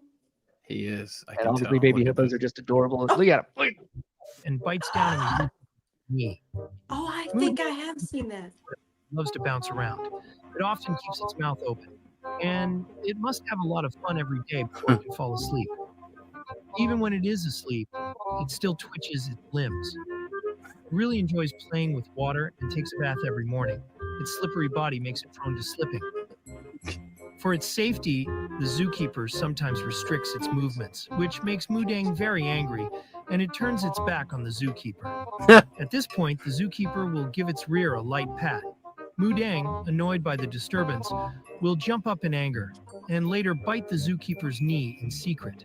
After releasing its frustration, Moodang will then willingly approach the zookeeper again. Its cuteness and liveliness have earned it a large following, and this superstar even has its own blush endorsement. The name Moodang actually translates to elastic pork. Do you like this stretchy little hippo?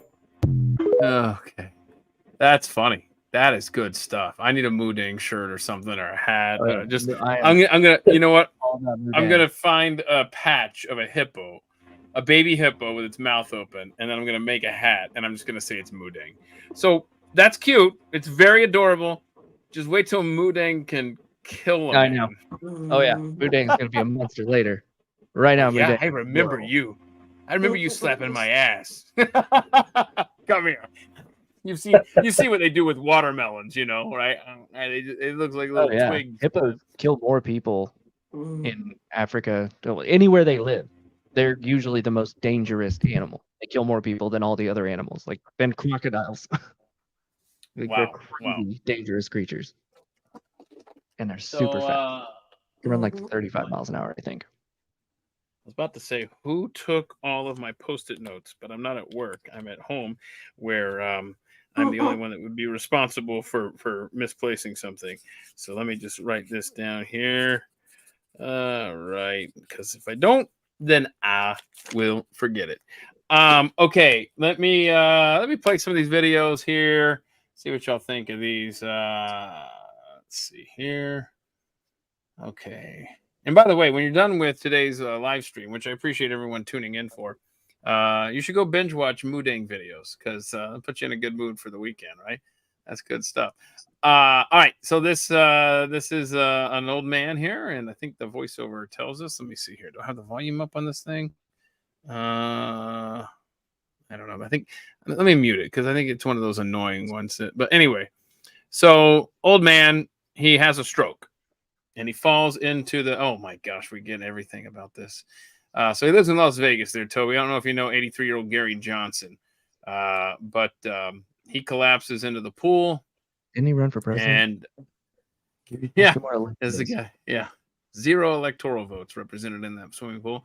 So anyway, so his dog Wrigley hears the loud splash and can tell something isn't right. He barks at Gary, gets no response.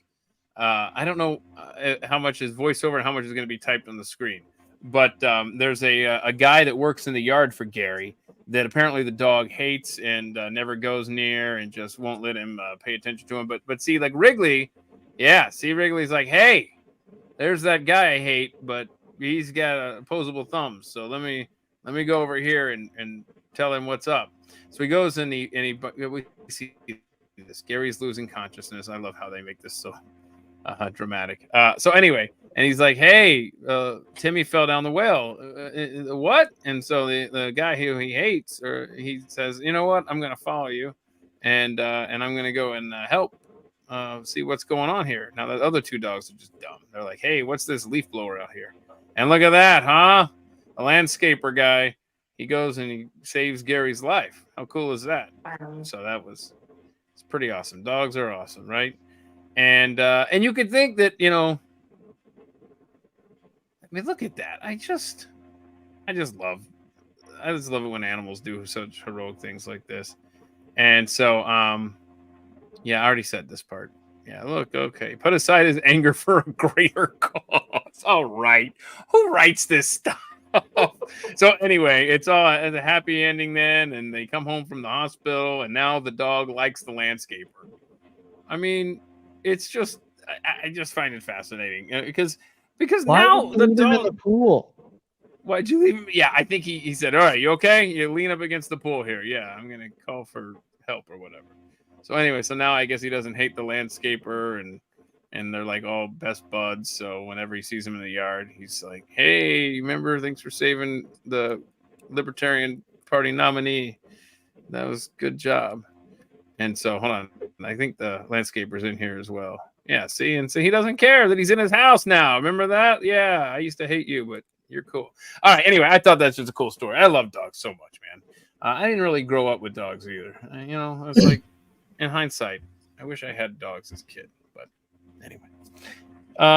Okay. What else we got for animal videos here? I have... If this gets to be too much, y'all tell me, because I just pulled way too many this week, or had Rob pull way too many this week. There's a dolphin doing cartwheels. How cool is that? I mean, that's kind of cool, right? Look at that. Yeah. Look at me. Things are so do that smart. too. They don't deserve to be in pens.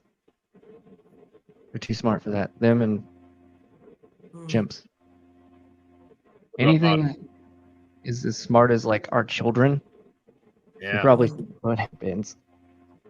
How Keep the old depressing would that monkeys. be? How depressing. You're right, man. How depressing would that be? That's To the be problem. Like, that's they're smart. they're aware. Like they're smart enough to know. That's what makes it not awesome. Watch the water level of this tray.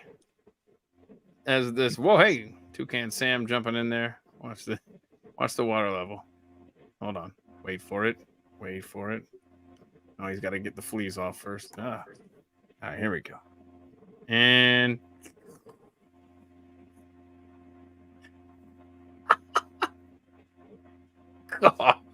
all right. Yeah. You good? I just think that's pretty cool, man. Little slow motion toucan getting his fill of water. Now I'm out of here. See ya. Gotta go make some more cereal and whatnot. All right. Let's see here. What else do I have for you? Oh, okay. So check this out.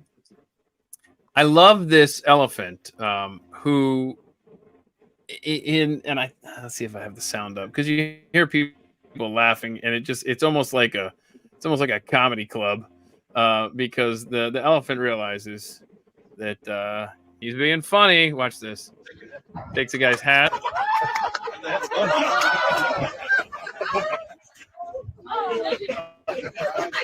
What are you gonna do about it? What are you gonna do about it? You're not gonna do anything about it, because I'm an elephant. I can kick your butt. Can I have it, please? Let me have that hat. Come on now.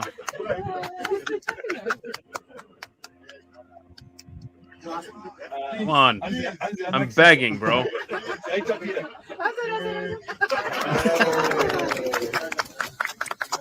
That's good stuff right there. Okay. So, I have a question. yes, ma'am, please. Are they just like out on safari? What is this? I Are you think just so. out I in think the I don't know. wild? It's some wildlife preserve or something. Oh, So okay. he was probably trained to do this. I don't know. Yeah, I'm Okay. sure. I'm sure that elephant is very familiar with that man. Okay, I was Yeah. gonna say. Oh yeah, or If he that. wasn't, Yeah. that man would be very dead and screwed everybody around. They are super duper territorial. Right. So then we got this one. I mean, I just love how this stuff, everything in threes, right? Well, actually only twos this week. Anyway, so look at this. I found this one I stumbled on after having pulled that one. He just grabs his hat. Ha ha ha, I got your hat. Sucks for you. I don't know, man. Animals with senses of humor is just, I love it, you know? It's good stuff. Have you seen? I cannot remember the name of her farm, but she just makes Yes. she make educational videos, and she has an emu Yeah. named Emmanuel. Yes. And he's So always her pissing videos are her off. hilarious, and he's just Yes. like he's not even on screen at the beginning. She's like with a deer, and then you just see an emu head come in. He And sticks he's his like head. I know looking exactly right what at the you're talking about. camera. And she's like, Emmanuel, no! And then he knocks the camera Yeah. down.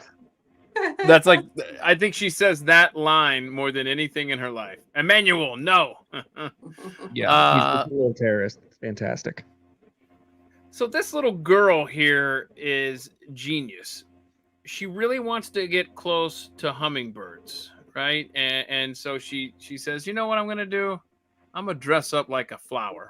I'm going to put on a mask so I can see through it. She's even got actual flowers tucked in right there at her neck there, hanging out. I don't know if you can tell. But she has a plan to attract a hummingbird. And I wonder her how long plan- she had to sit there. Right. I was wondering that too. Look at her. Not very long if the hummingbird already goes to the area. Uh-huh. Look at that. I Look at that. that. It paid off for her. How cool is that? Yes. There's actually a guy that has the hummingbirds have gotten so used to him. Like he'll open his note while holding just like those little Dixie cups we had as kids, full of sugar water, presumably. Uh-huh. Yeah. He just hold it, and the hummingbird lands on him, Wow. That is so cool. eats out of it. That Hummingbirds is are pretty awesome. trusting once they get like used to things, which is often their demise. That's why praying mantises Oh no. eat them when they go to the feeders. Okay, so I have 3 questions here, and they are labeled A, B, and C. And I'm going to put you all on the spot. I did not send these to you as things you could preview. I'm going to put you on the spot, and we're going to have you describe something for us. So let's see here. John, I'm going to let you go first. We'll just go in order the way it's set up here on the screen here. John, pick A, B, or C. Which would you like to describe to us? Hey. I'm selling this so poorly. Okay, A. John, describe for us what is wind. Describe wind. Describe wind, John. God. That's hard.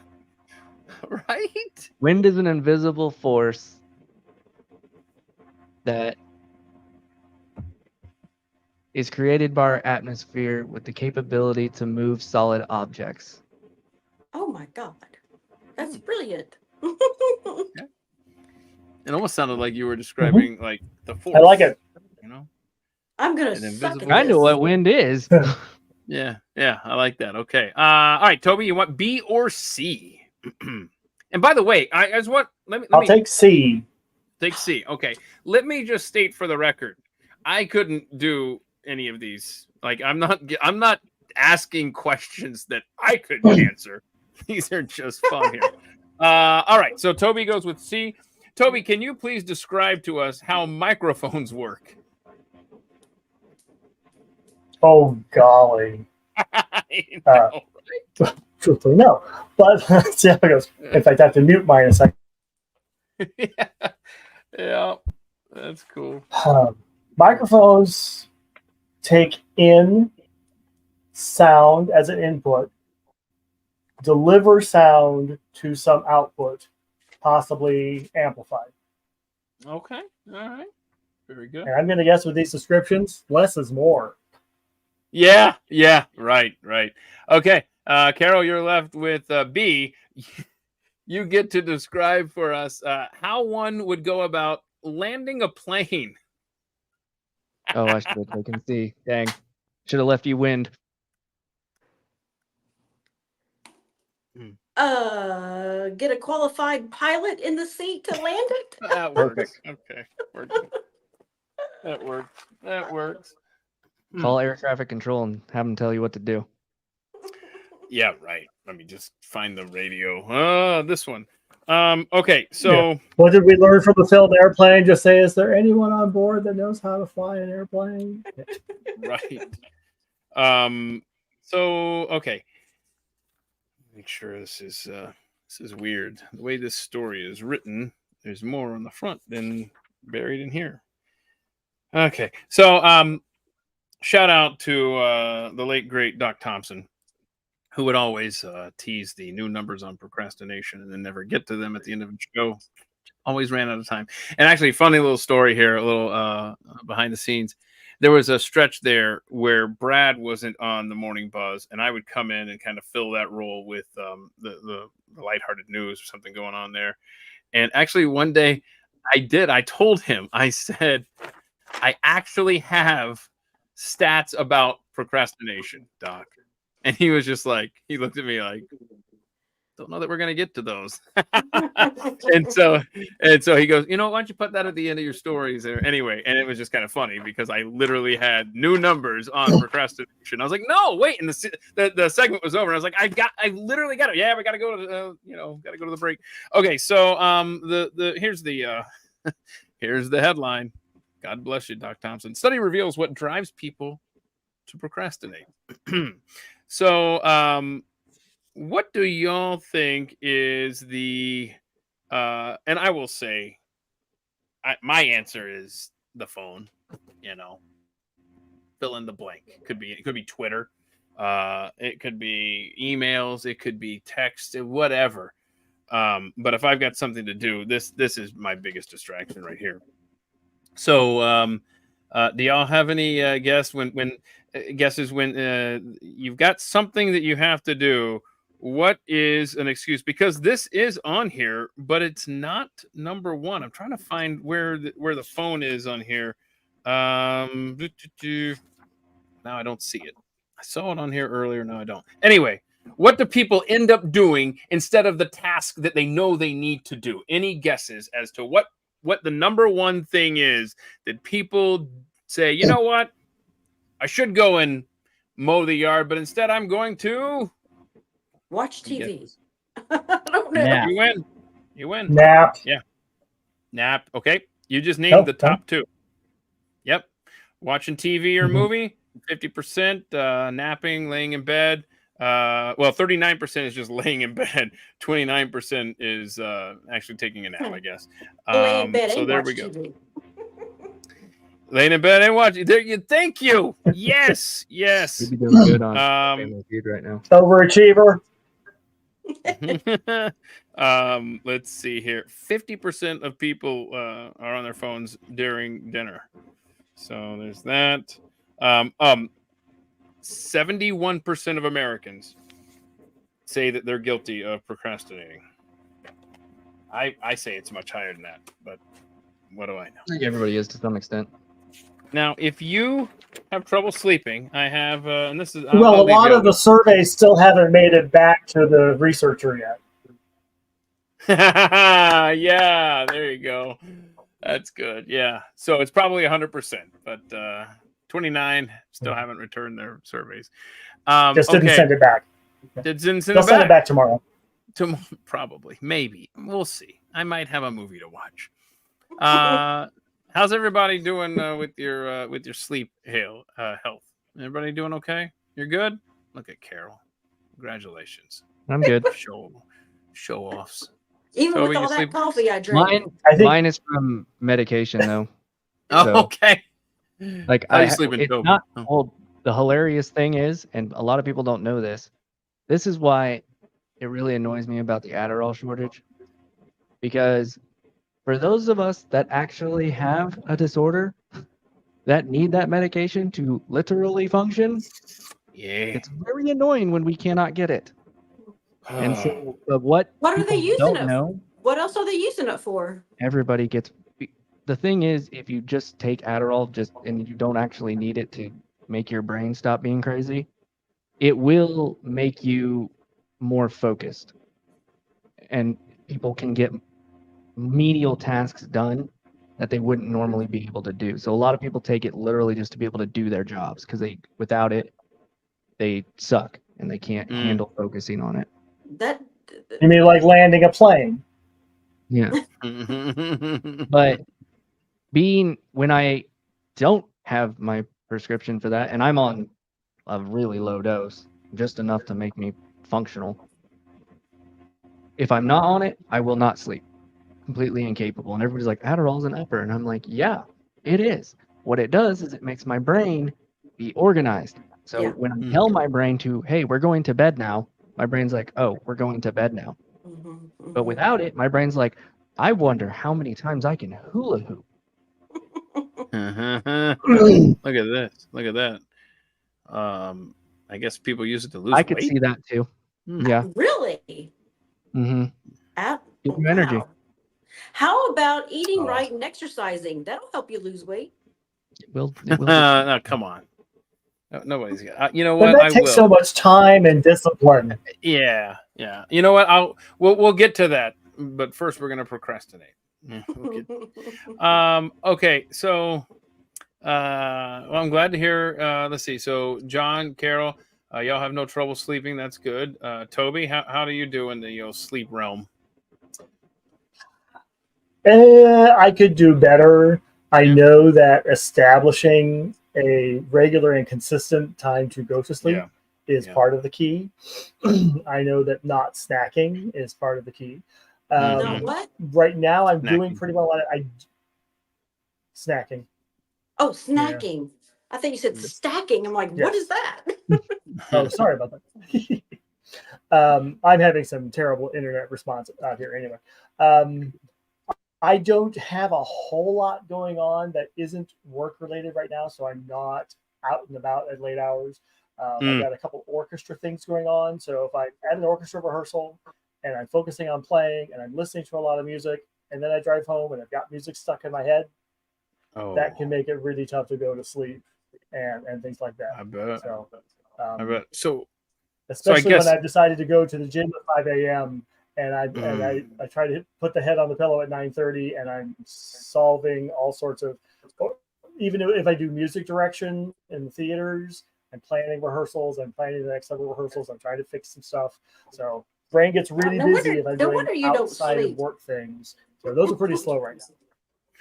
Yeah. So John and Carol, we'll start with you, John. What are some tips besides the Adderall? Like, what are some tips that maybe you think Would might appear on recommend this the list? autistic people try that for sleeping. It won't help. It's going to make it worse. Uh, But I think, as at least in my experience, routine is certainly the Absolutely. most important thing. mhm. It's just like going to the gym or anything else. Once your body, now this is the great thing about autism is we freak out without routine. It really bothers us. Like if you break my schedule, I might just shut down. I Mhm. can't control it. It's very annoying. I hate it, but it happens. Now I don't when I actually take the medicine I'm supposed to, but if I wasn't, my body would just shut down Right. for no reason. It's really Yeah. annoying. But that's probably the biggest one. And then the healthy things you can take are things like that Beam Dream Powder from the show that they promote, things like that that are just supplements, Chemomechanics, yeah. melatonin, things like that. Those do help. And I don't know if you're gonna get mad at me for saying this one, but it's just true. Marijuana. Marijuana will help you sleep. Why would I get mad? No, yeah, good for you, man. Yeah. Carol, any tips on helping those of us that don't sleep better? Definitely routine and schedule for sure. I get up at 3 o'clock in the morning because I want to, not because I have to. But I get up at 3 o'clock, so that helps me to go to sleep in the evening earlier. But I also diet and exercise. Exercise helps. And like you said, try to turn off all the electronics and everything Right. at a Yeah. certain time. But Well- I think too, I don't have a lot of extra stuff going on outside of work. And like Toby was talking about, he has all that other stuff. I don't have all of that to keep Mhm. my mind, activated or whatever. I can go to sleep. That's good. Well, here are the top 10 mistakes according to whatever website I got this off of that didn't print up. Mistake number one, you're not knowing how much sleep you really need. Every person's different. I mean, this guy right here, come on, Calvin.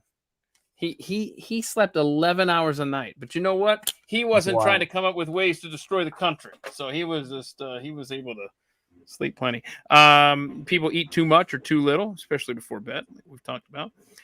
No screens before bed is recommended. That's the number one that's another mistake people make.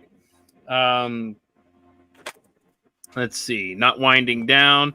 Listen to this. This is a doctor says 30 to 60 minutes to wind down between doing something productive and non-productive, transitioning. Holy crap.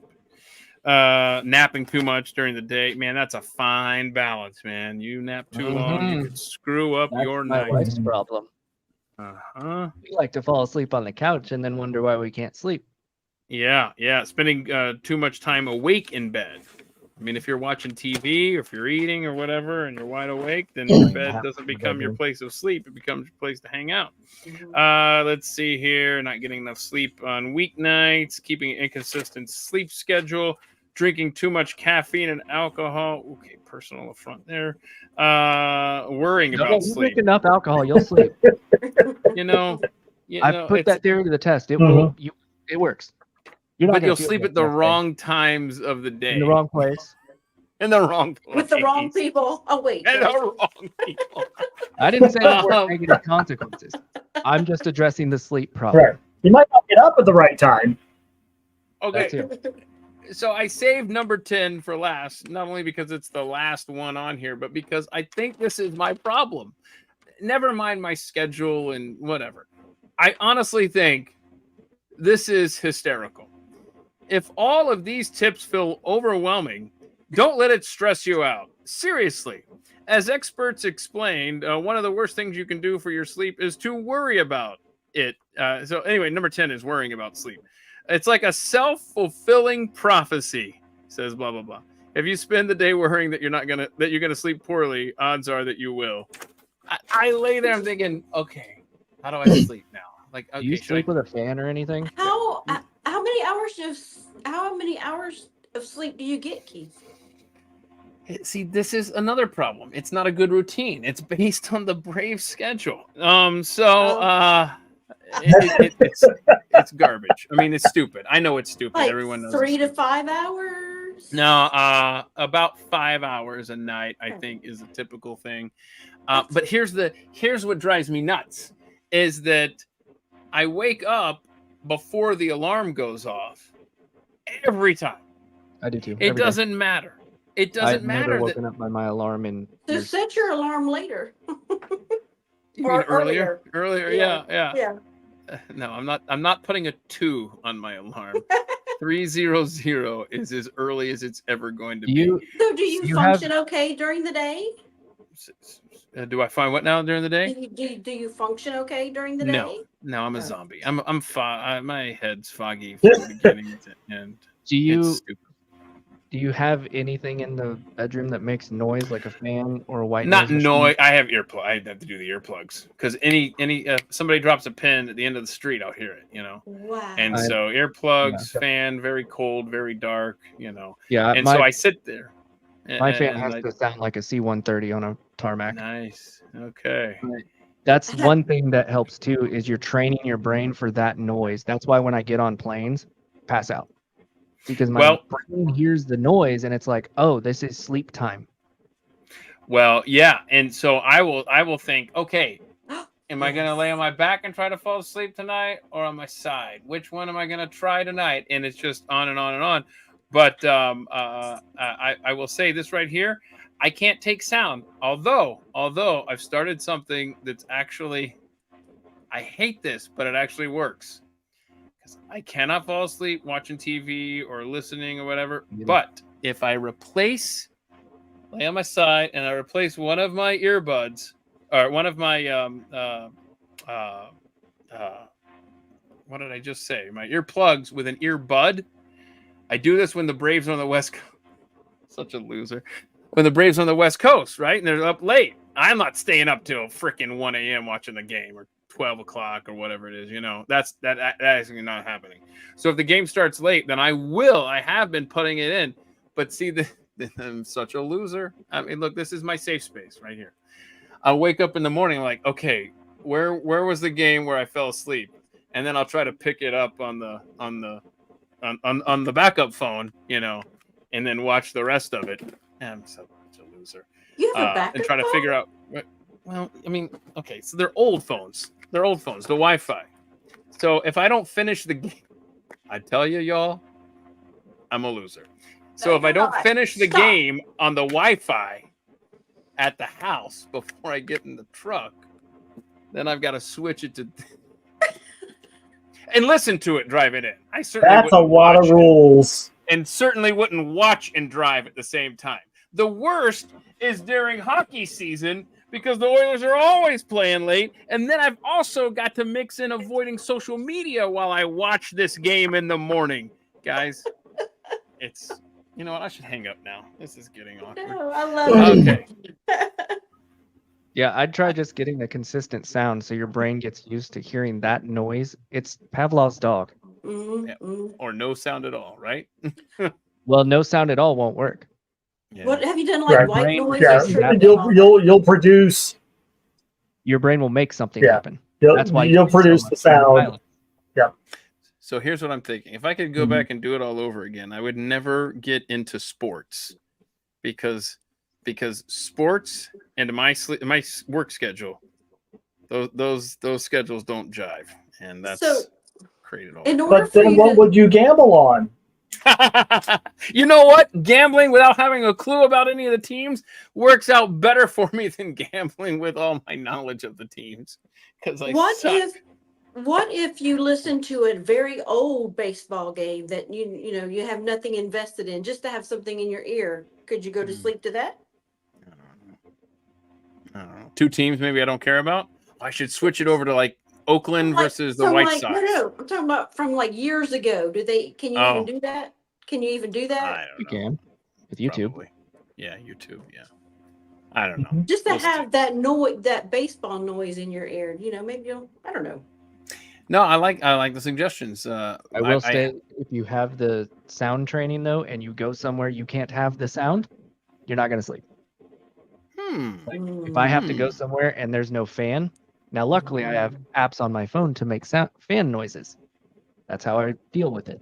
But I could lay in a silent room, pitch black, and for 8 hours straight, eyes wide open, just looking up. I won't sleep.